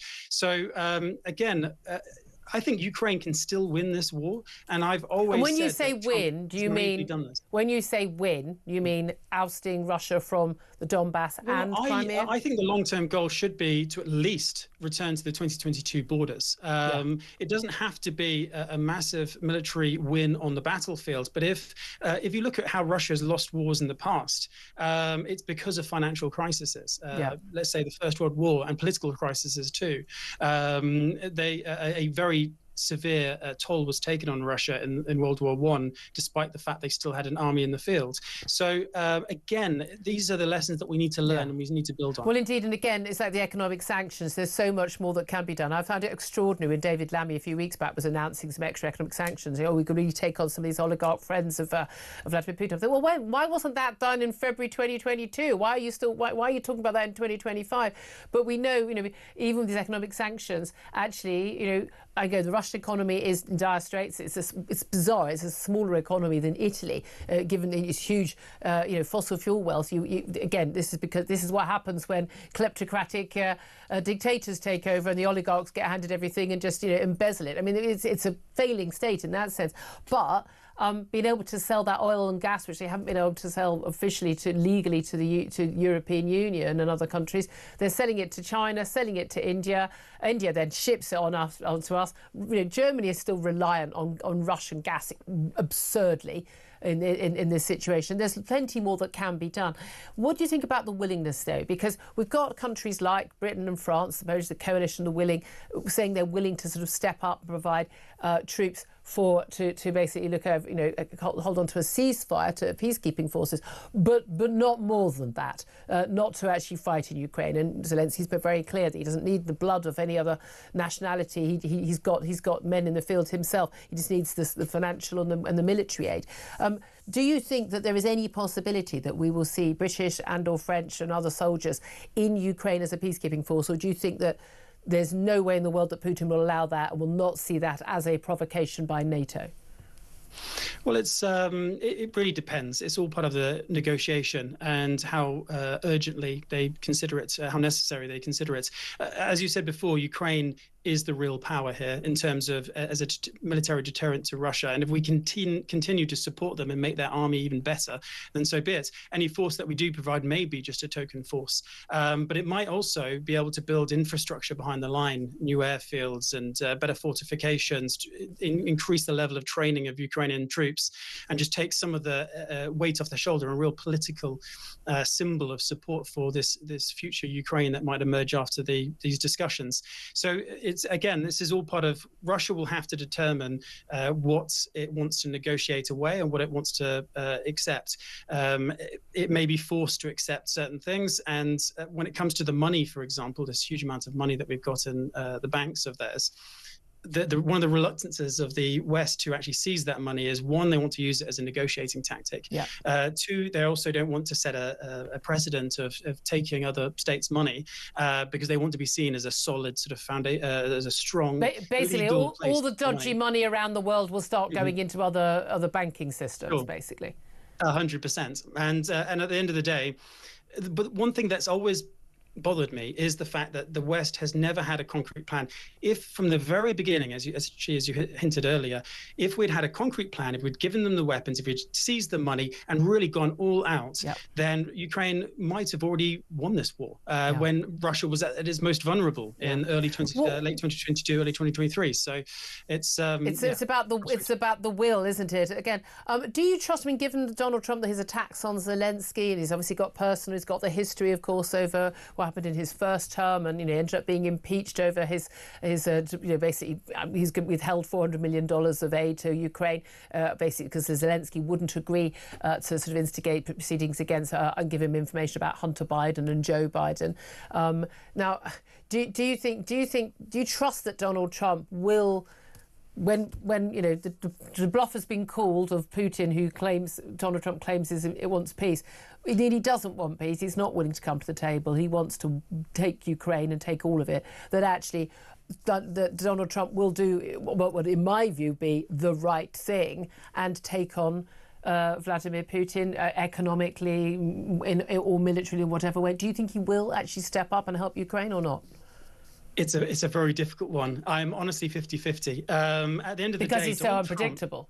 He's so unpredictable. Donald Trump is a very difficult person to read. Does that help his negotiation then? Because Putin won't be able to read him either. Putin is afraid of him. Quite frankly, I think a lot of other states are afraid of Donald Trump because he is so difficult to read. But I have to say, he has done things over the last couple of months, over the last month, which do not make any sense. He's trashed American soft power to such an extent that there are aspects of it I just don't think America could ever get back. Maybe at least not for a generation. So the reputational damage for such a little gain, for something that he might have, getting the Europeans to spend more is absolutely right. Great. Oh, yeah, 100%. He could have done it in a very different way than he did. Yeah. So some of this stuff just doesn't make any sense from a diplomatic, international relations point of view. So my biggest fear is that if he was a rational actor, he would listen to his security personnel, the people advising him, and he would actually crack down on Russia now. But there is also the fact that we can't, there's some things we just don't know. No, indeed. Just finally, I mean, I'm sure I've put this to you before, but when we have people on social media, and again, there's a lot of Russian troll farms, a lot of the people who believe an awful lot, including, I would say, Donald Trump, it would appear, Elon Musk, a lot of what is said online, which is abjectly, blatantly untrue. That this is about Zelensky, doesn't care about peace, he wants to put his men through the meat grinder. I mean, we're talking about tens and tens and tens of thousands of young men who've died on both sides, bearing in mind the Russian military also just as much victims of this, people who were conscripted and forced into battle, and many, hundreds of thousands also maimed, injured for life. The Ukrainian people have taken a great toll from this. You fought on behalf of the Ukrainians. You've been on the front line. You've taken those risks. How much are the Ukrainian people willing, from your experience, to fight? How long are they willing to fight on? Because fundamentally, this should be their decision rather than ours, armchair generals like myself, or indeed even Donald Trump. Well, they are, to be honest with you, they would keep fighting until they get a deal that they can work with. Because you can, I think I've said this before on the show, the old Reagan quote of "you can have peace tomorrow, all you've got to do is surrender." The Ukrainians will never accept that. They will. They would rather keep fighting than get a bad deal or see their country carved up and not have a future anymore. So, but they want peace. No one wants peace more than the Ukrainians and more than Zelensky. But it can't be peace at any cost. And one thing that's so frustrating is that Donald Trump, he does tend to overpromise and underdeliver. This is a Musk problem as well. And then claim later that the targets that he set weren't actually fixed in stone, and that it doesn't actually bother him. It doesn't matter to him after all. And the frustrating thing is that this deal feels like it's being rushed by the Americans. And if you rush a deal, you'll get a bad deal. And Donald Trump said, he wanted to get this fixed on day one. Well, it's not day one. I mean, again, I'm wondering, is he more concerned about his Nobel Peace Prize, which, by the way, Obama got and didn't deserve, hadn't achieved anything, definitely hadn't achieved peace before, rather than actually achieving peace. Really good to talk to you, Mesa Gifford, a former British volunteer with the Ukrainian Army. He's been on the ground on that. Philip Ingram, still listening to that, former senior military intelligence officer. What do you make of what Mesa had to say? I agree with absolutely everything that Mesa says. Well, it's a bit of a love-in today. It is, he's putting it very, very clearly indeed. Putin is not, he's trying to big himself up. He's trying to set the conditions to get what Putin wants. He's playing a very dangerous game with an unpredictable Trump. And therefore, Trump's reaction today is there an argument that Trump's unpredictability, and his sort of scattergun, his just sort of, what's he going to do today approach? And we wake up every morning and go, good Lord, what's he done today? And some of it I agree with, some of it I disagree with. That does mean that, strongmen, world leaders like Vladimir Putin can't, he could have predicted what Biden was going to do. He could have predicted what Obama was going to do. In fact, actually, these men often were acting in a weaker way. But there's no doubt at all in my mind, Biden did think that the West weren't going to offer enough military aid to Ukraine that was much as they got. He was surprised by the sanctions. He was surprised by the unity, which is a massive failing of Western diplomacy, by the way. He should have expected it to be stronger than it was, rather than the other way around. It's an abject failing for which, again, a head should roll.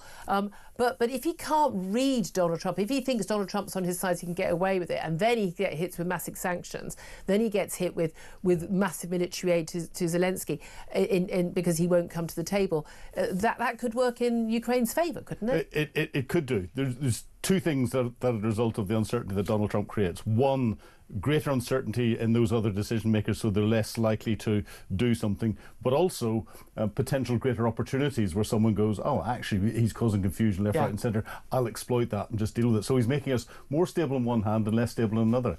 And the war is not going to be won. Everyone talks about whether you're going to win it in the front line. No, there are 3 levels of war. The tactical level, which is the front line, the operational level, which is what's going on, the Russian attacks into Ukraine, Ukrainian attacks into Russia, to the wherewithal to be able to continue that tactical battle, and then the strategic level. Strategic level we're saying at the minute, which is the international negotiations. Operational level, Ukraine's winning, tick, because they're attacking Russia proactively. The tactical level is virtually stalemate.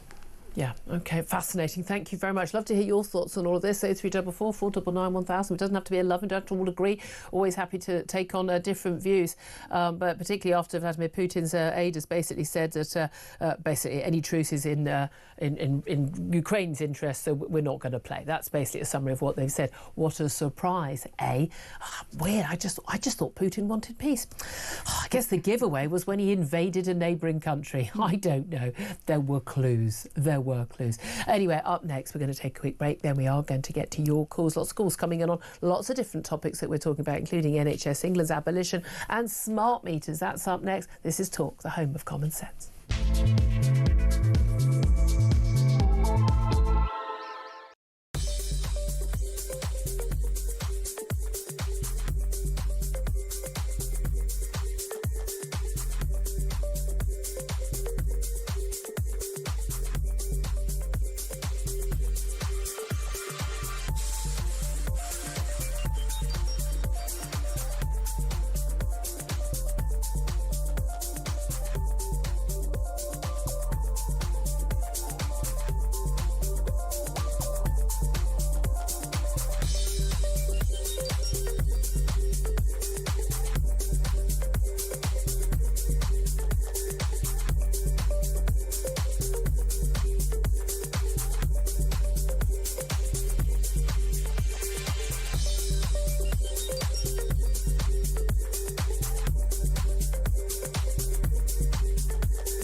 Yeah, maybe it's fitting the way that Manchester United have been run over the past couple of decades that the new stadium looks a little bit like a circus tent.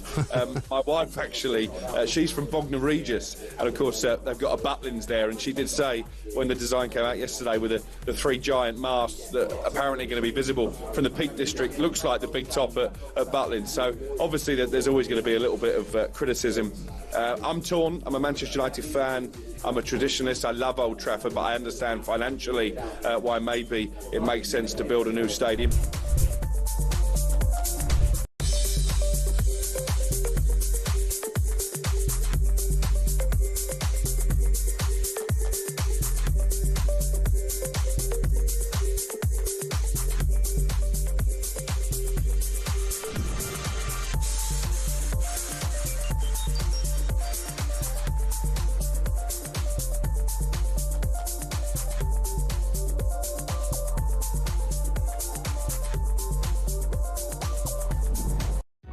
Across the UK, on DAB+, on your smart speaker, on your smart TV, and on your side.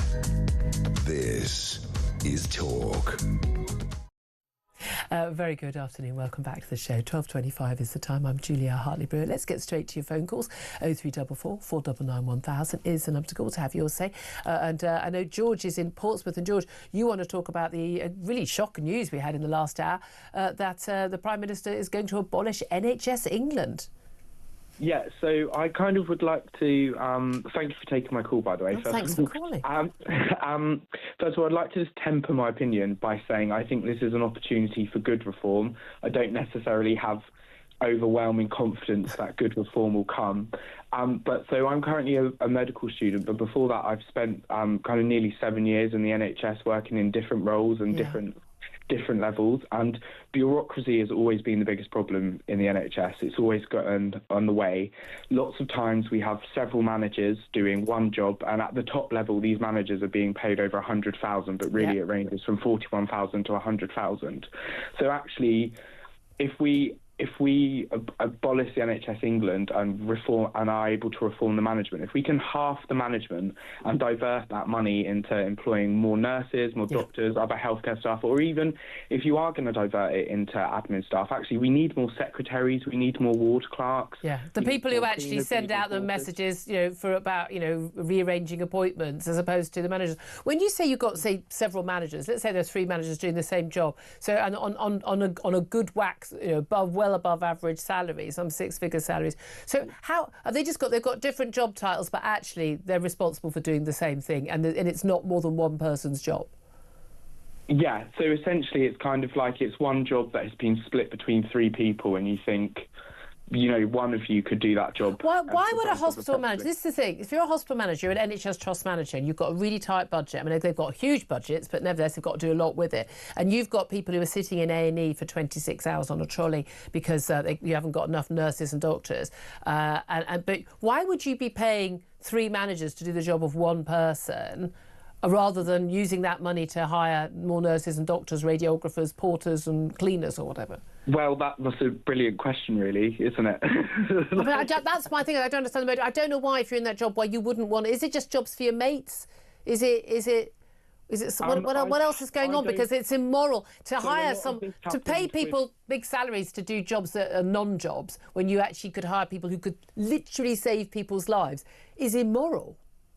Yeah, no, I would agree with that. And actually, I think a lot of this happened during Blair's reform of the NHS. That's when he brought in all the managers, and then NHS England obviously was a Tory design later on. Yeah. But to be honest, like in my experience, the best managers have been the managers who have been people that have done nursing, or they've been doctors and they've gone into a management role. And because they have the clinical experience and they've been on the ground for so long, they know where the resources need to go. They know where the money needs to go. And I think really this is a good opportunity for Keir Starmer to bring that back. And actually have less managers, but more qualified managers who have on-the-floor experience, who know what the demands are, who knows where the money needs to go, who know where the resources need to go. And I think also, because, so I can tell you the central NHS England budget for administration was 608 billion. 608 million, sorry. I was going to say that. Yeah, million, not billion, 608 million. It could be one day, but yeah. Yeah, I know. And I know, so in Portsmouth, 75% of Portsmouth Hospital's University Trust budget is spent on salaries. That's 75% of the overall budget. Yeah. So clearly, I think this is a really good opportunity for Keir Starmer. If they take the bull by the horns and do it properly. Yeah, exactly. And I mean, at the same time, I know this means people are going to lose their jobs. So I hope he kind of sticks to his word when he did say they're going to work with the people that will be losing their jobs to kind of see where else they can go and kind of help them move on to other things, which I hope they do. But I feel kind of optimistic that this is kind of reform that people in the NHS have been saying needs to happen. Well, yeah, I mean, it sounds like it. It's really nice to have that positive call on that. And I mean, it's negative about what's going on now, but if they actually are on top of it, it's interesting. It seems to me that it's almost easier for Labour to do this than the Tories, funnily enough, because, of course, Labour would be screaming out loud about how awful this was if Tories were doing this. George in Portsmouth, thank you very much, and good luck with your medical training. I'd love to be treated by George. He sounds lovely, doesn't it? Let's go to Laura Jane, who's in Hampshire. Laura Jane, you want to talk about smart meters, which we were discussing with Ross Clark about 40 minutes ago. Yes, you are absolutely right, but I did enough research at the time to realise that that they are dangerous for two reasons. One, because they get things wrong. I was charged by British Gas, and I don't mind saying, in 2021, between March and May, nearly £2,000, and my heating goes off because I'm Scottish. It goes off from the 1st of March to the 1st of November, no matter Put a jumper on. Put a jumper on, as my grandma used to say in Scotland. So it goes off. So I knew I wasn't, apart from the standing charge, and I had to fight and fight and fight. And but the ombudsman, to begin with, didn't find in my favour, and I just thought there's something wrong with this meter. Anyway, long story short, I had to pay to have it taken out. Because and everyone was poo-pooing me. My family was saying, "Oh, this is such a good thing," and I said no, because smart meters eventually will be linked up to all sorts of other things. And I am not happy to have a smart meter. People simply don't. They simply do not realise. I had a comedic. I think I got like £1,000 charge from my my energy bill one month. Again, it took me months to get it sorted. It was just some meter reading that had been given. Just completely made up. I don't know whose meter it was they read, but it wasn't mine. And I send them. Thank God I take photos when I do the meter reading, so I've got this little boring file of the photo. So I've got proof and date stamped. So I was able to prove it was wrong. But again, if you haven't got that proof, very difficult. But you're right. I mean, smart meters, they're sold as a way of you saving money. That's not how it's going to work. And again, why do they think they're going to have different amounts of electricity and energy available to us if we're going to have this plentiful, abundant, cheap energy, which is what we've been promised under net zero? And by the way, not that this is just an amusing anecdote, is the reason why it took so long was because it was during COVID and everyone was working from home or not working, and it was a nightmare to get hold of anybody. Of course it was. But don't worry, everyone's working very efficiently now from home. Listening to this show. Laura Jane in Hampshire, thank you very much indeed. 12:32 is the time. Up next, going to take a quick break. Then we're going to talk to former Labour Party advisor Mike Buckley. I'd love to hear his thoughts about, NHS England being abolished. Britain no longer a rich country after the living standards have plunged, and why 5 million people now, a record 5 million people, are now paying the higher rate of tax at 40% on some of their income. That was supposed to be the top rate of tax, and it was supposed to be for the very, very elite wealthy. And now it's paid by 5 million of us. We'll talk about that up next. This is Talk.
Across the UK, on DAB+, on your smart speaker, on your smart TV, and on your side. This is Talk.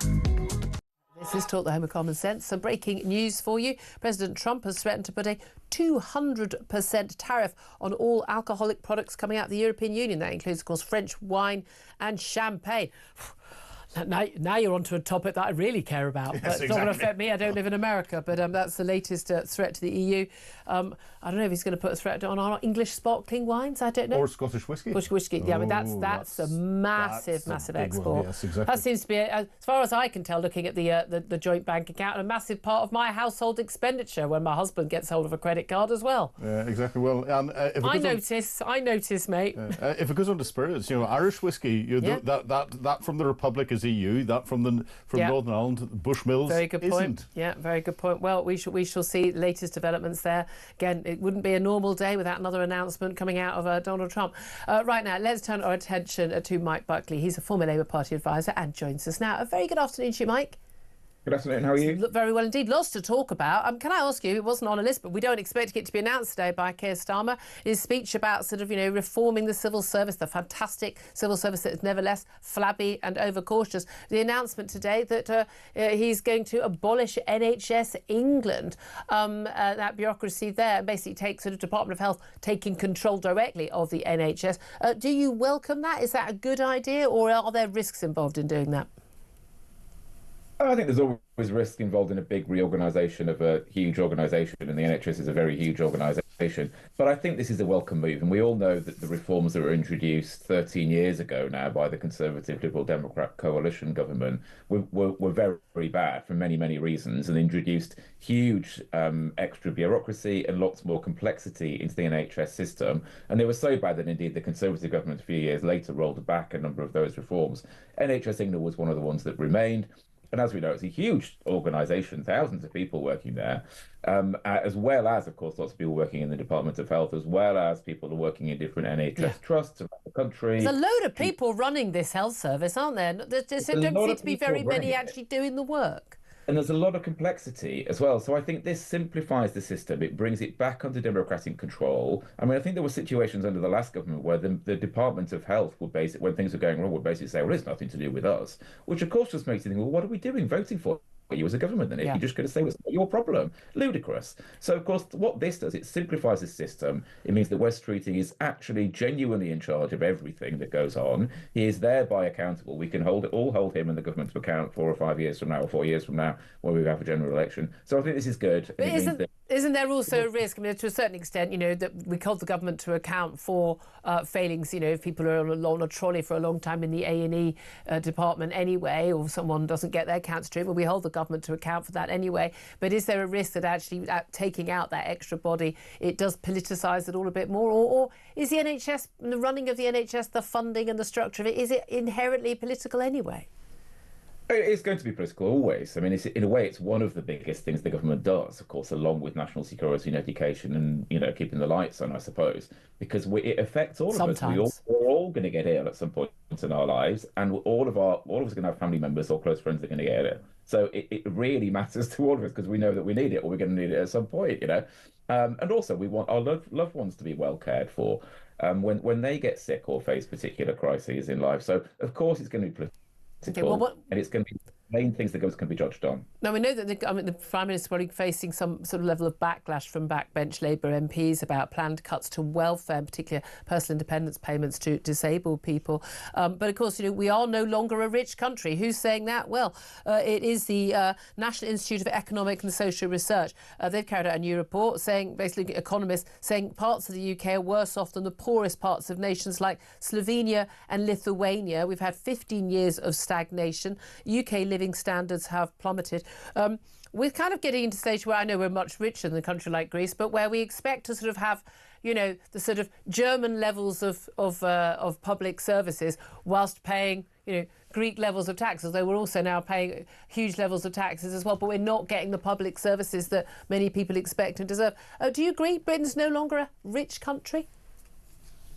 No, I don't agree with that. We're no longer a rich country. I mean, my first career was as an aid worker working in genuinely poor countries, and we are still, of course, in an incredibly different rates to that in terms of our wealth, our income, our ability to spend, our standard of living, etc.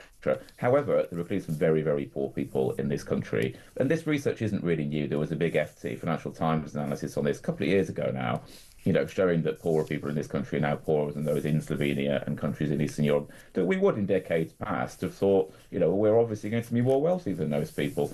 This is partly a result of inequality, but it's partly, as this institute is now saying, a result of the fact that the economy just hasn't grown. We've had a succession of governments, over the last 15 years that have made bad choices about the economy. And indeed, this government has set out a claim to say we're going to turn that around. It's a big ask, but of course they are. But it's interesting you say that Tories have made bad choices of the economy. Again, it's interesting, you look at what the austerity years from 2020. Well, the Tories got re-elected in 2015 as a majority government themselves. So the public seem to feel that those decisions were right.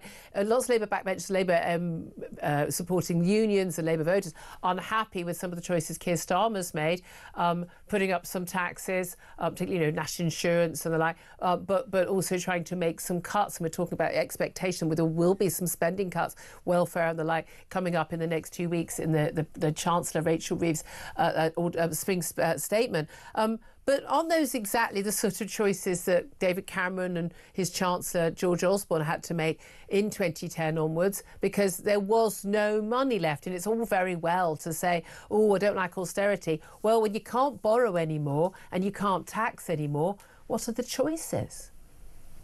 Well, I mean, the choice the government had back in 2010 and then onwards was to invest in the economy so that it would then grow, which is what not most, but certainly a lot of economists were asking them to do. But if you think back to after the Second World War, the economy was absolutely smashed. The country was smashed. The government at that time, the Labour government under Attlee, didn't sit back and say, well, we're going to have to cut everything in sight. They sat back and thought, you know what we need to do? We need to invest in this country by building homes, by building hospitals, by building industry. And they made that happen. Different economic circumstances.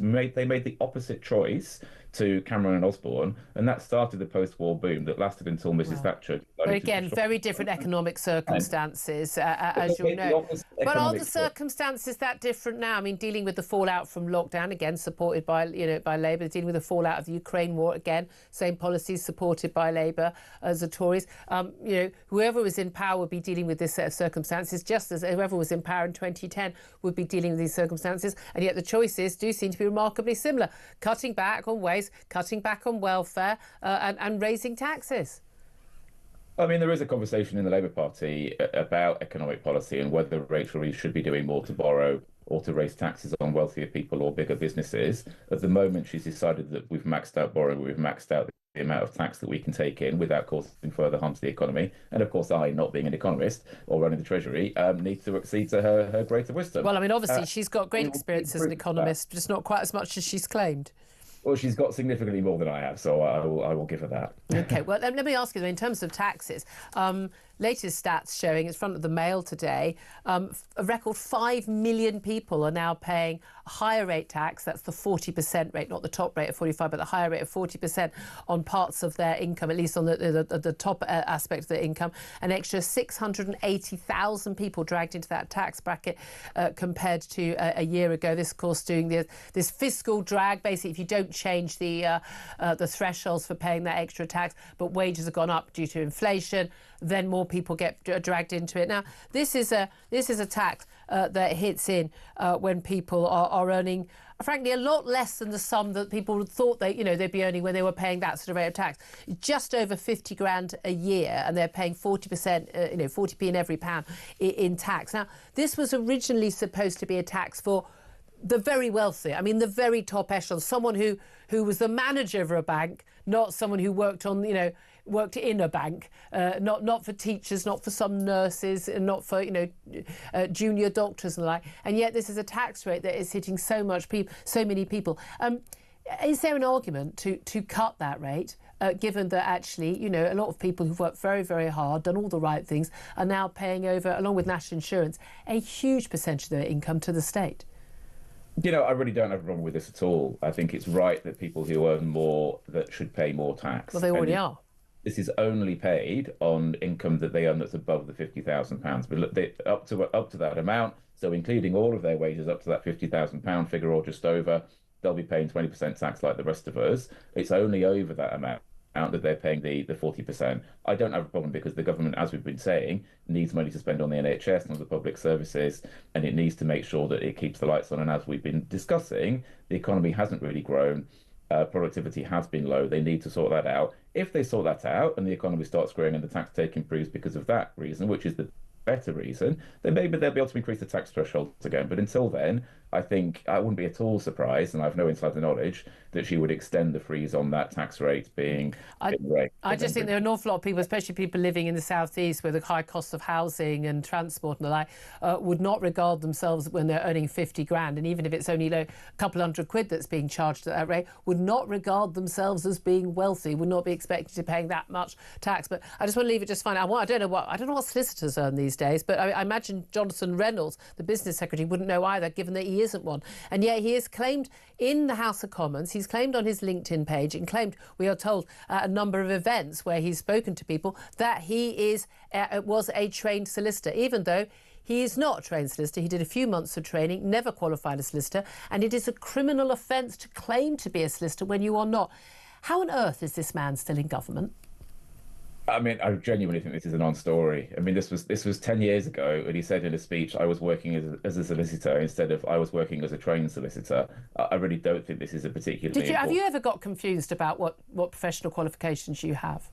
No, I haven't, but equally, I haven't been standing up in Parliament and making speeches and simply... But his LinkedIn profile, I mean, you know, people say, oh, well, he didn't fill in his own LinkedIn profile. He might have checked it occasionally and known whether... I mean, he's done it on a number of occasions. Quite a few people are saying they've actually sat with him and he has introduced himself. He's talked about having been a solicitor. He never qualified a solicitor, never came close to qualifying a solicitor. It is a criminal offence to claim that. It's like it's equivalent of someone claiming, I'm a doctor, when you're not a doctor. It is a legally protected professional qualification.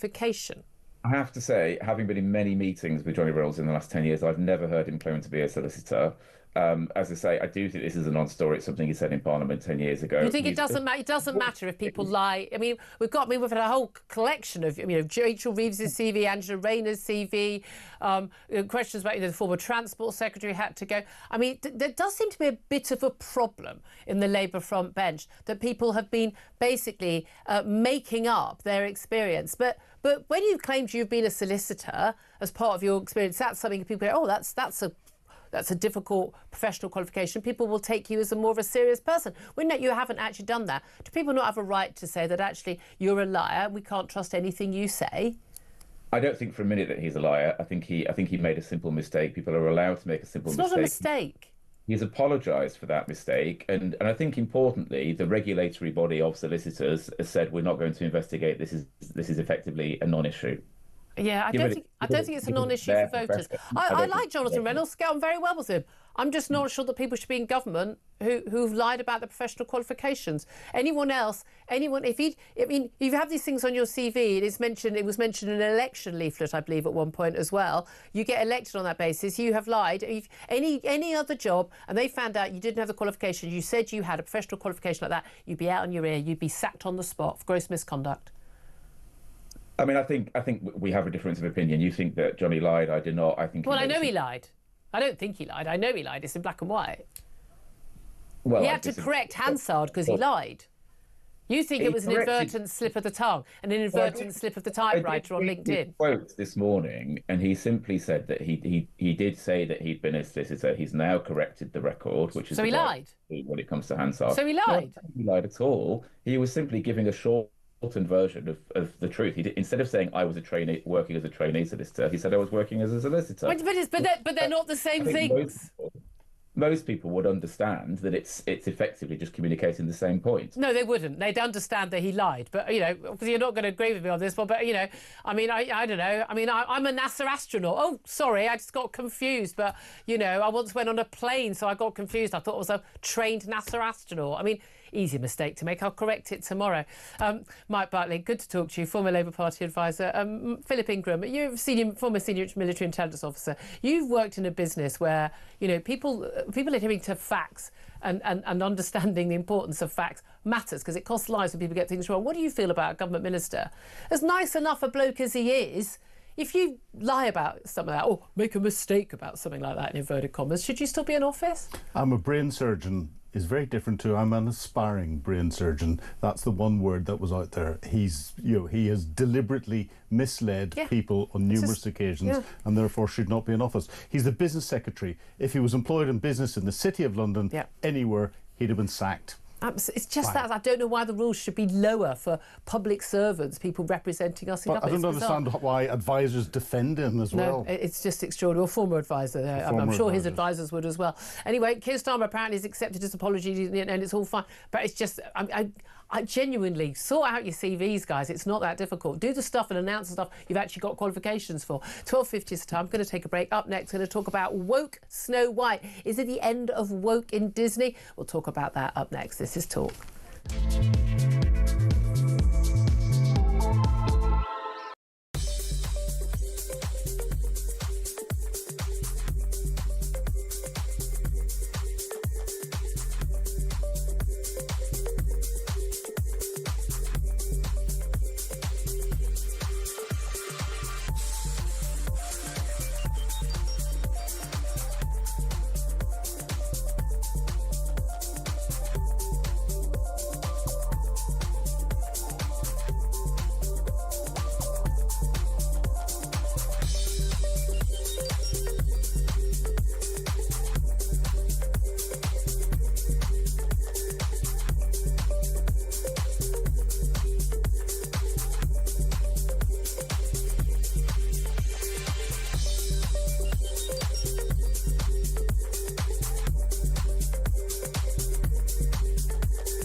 I think what Kemi's doing, in all honesty, is saying, how do we stop any of the pull factors that are bringing people to the shores? So yes, we know we've got to stop the illegal immigrants. We would have the Rwanda scheme, and I'd still bring back the Rwanda scheme or replace a third country you could send them to. So this is another way in saying, if you do come here, it's not going to be the free ride you thought it was. You're going to have to pay back your housing costs.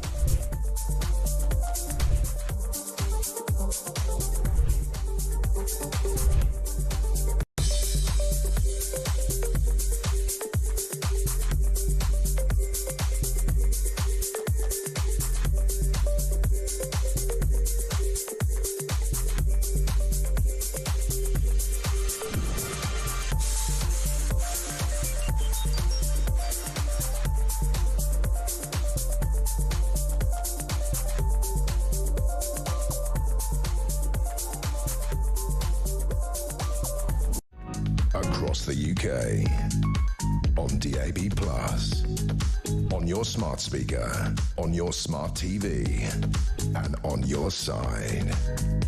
This is Talk. This is Talk, the Home of Common Sense with me, Julia Hartley-Brewer. Let's go straight to our next guest and talk about, well, whether or not Disney is finally going to ditch the woke and give up on it, because frankly, audiences don't like it. In particular, as Disney's hopes for Rachel Zegler's Snow White have been dwarfed by a woke backlash. Let's talk to commentator and author Ollie London. Very good afternoon to you, Ollie. Great to see you as always, Lovely Julia. to see you. Sorry, we come to you a bit late because we've been arguing about whether or not Jonathan Reynolds was or was not a solicitor or a trainee solicitor, but there we are. I'm wondering whether or not Disney's in the same sort of arguments about whether or not woke is popular with their audiences or not, because it does seem to me that the stats don't lie, do they? No, exactly. This is a film that has been mired in controversy from the start. You had Disney announce that they would not have 7 dwarves, and instead there would be 7 magical people to reflect diversity. But the Game of Thrones actor Peter Dinklage actually hit out at Disney at the time of this announcement, saying that it was actually a bizarre reason, considering, dwarf actors already have a difficult time getting cast. Yeah, this is a guaranteed job for them, yes. Exactly. So the fact that Disney changed that and actually could have hired 7 people with dwarfism, that is kind of going against Disney's diversity policies of hiring minority groups. That was one of the initial controversies. But there was an issue over the lead actress as well, because everyone's got obsessed with people who can play characters sort of effectively having to have a load of the characteristics of those characters before they're allowed to be an actor. Well, Rachel Zelga has been under fire and has got backlash from the start, in particular for some of her kind of woke political beliefs that she's been very vocal about. She basically called Prince Charming a stalker and said that she doesn't want to be stalked by this guy, and instead of falling in love with Prince Charming, she's going to be an independent, strong woman. And, it goes against the original storyline. And, Disney fans, they want to see something that is similar to the original. Snow White is a classic, it's iconic, and they want to see something similar. So I think at this point it should be renamed Woke White. Well, exactly. And also, again, if you don't want to redo the Snow White story, don't call it Snow White. But these nursery rhymes have an appeal for a reason, these wonderful storylines. But we're constantly told, like Sleeping Beauty, that this was sexual assault, wasn't it? Because a man kissing a woman without permission while she sleeps. I mean, people have just lost their frigging minds about this stuff. But there has been a backlash from audiences, hasn't there? Because audiences basically saying, look, we don't want we don't want a woke version of a film. We just want to have a nice sort of good v bad film about lovely people coming together. And the funny thing is that Disney actually has got a really good track record, and a lot of the other companies making these sorts of movies in recent years with lots of very strong female roles. I mean, I think of Frozen, and I think of Moana and things like that. Really strong female characters. We haven't got an issue with that. No, exactly. That's not the issue. And, Disney had a $240 million budget with this. They've actually now announced they're scaling back promotions for the film with the premieres amid controversies, specifically Rachel Zelga's political and woke beliefs. So, it could be a big box office flop for Disney. I think, in America in particular, people have rejected woke. Trump has been tackling the DEI and scaling back on that. So I do think that Disney may struggle with this film. They're already scaling back promotions, and I think this is a rejection of woke. People are tired of it now. Well, exactly. And again, these actors and actresses say things in the little media bubble, the Hollywood world they're in. They think this is what everyone thinks, and everyone else goes, oh, for goodness sake, just be quiet, love. You're being paid a lot of money to act. You're one of the lucky people. Stop whinging and moaning. Ollie London, always good to talk to you. Thank you very much. Philip Ingram, I imagine you're not the target audience here. No, definitely not. But it is tedious, isn't it? It's very tedious. I enjoyed the original story of Snow White and the Seven Dwarfs, and you shouldn't change these classic stories. Don't call it that. Make a new... Here's an idea. Why don't they just make a new film with a new plotline? Mind-blowing idea, isn't it? Oh. I don't know. Ian Collins, you've got kids. You have to go through all this you're stuff, right. don't you? Strong female, right? Have you ever seen Debbie Does Disney? And it's an incredible strong leading female role. Funny feeling that Philip Ingram would be in the market for that film. Very, very high profile, leading the way.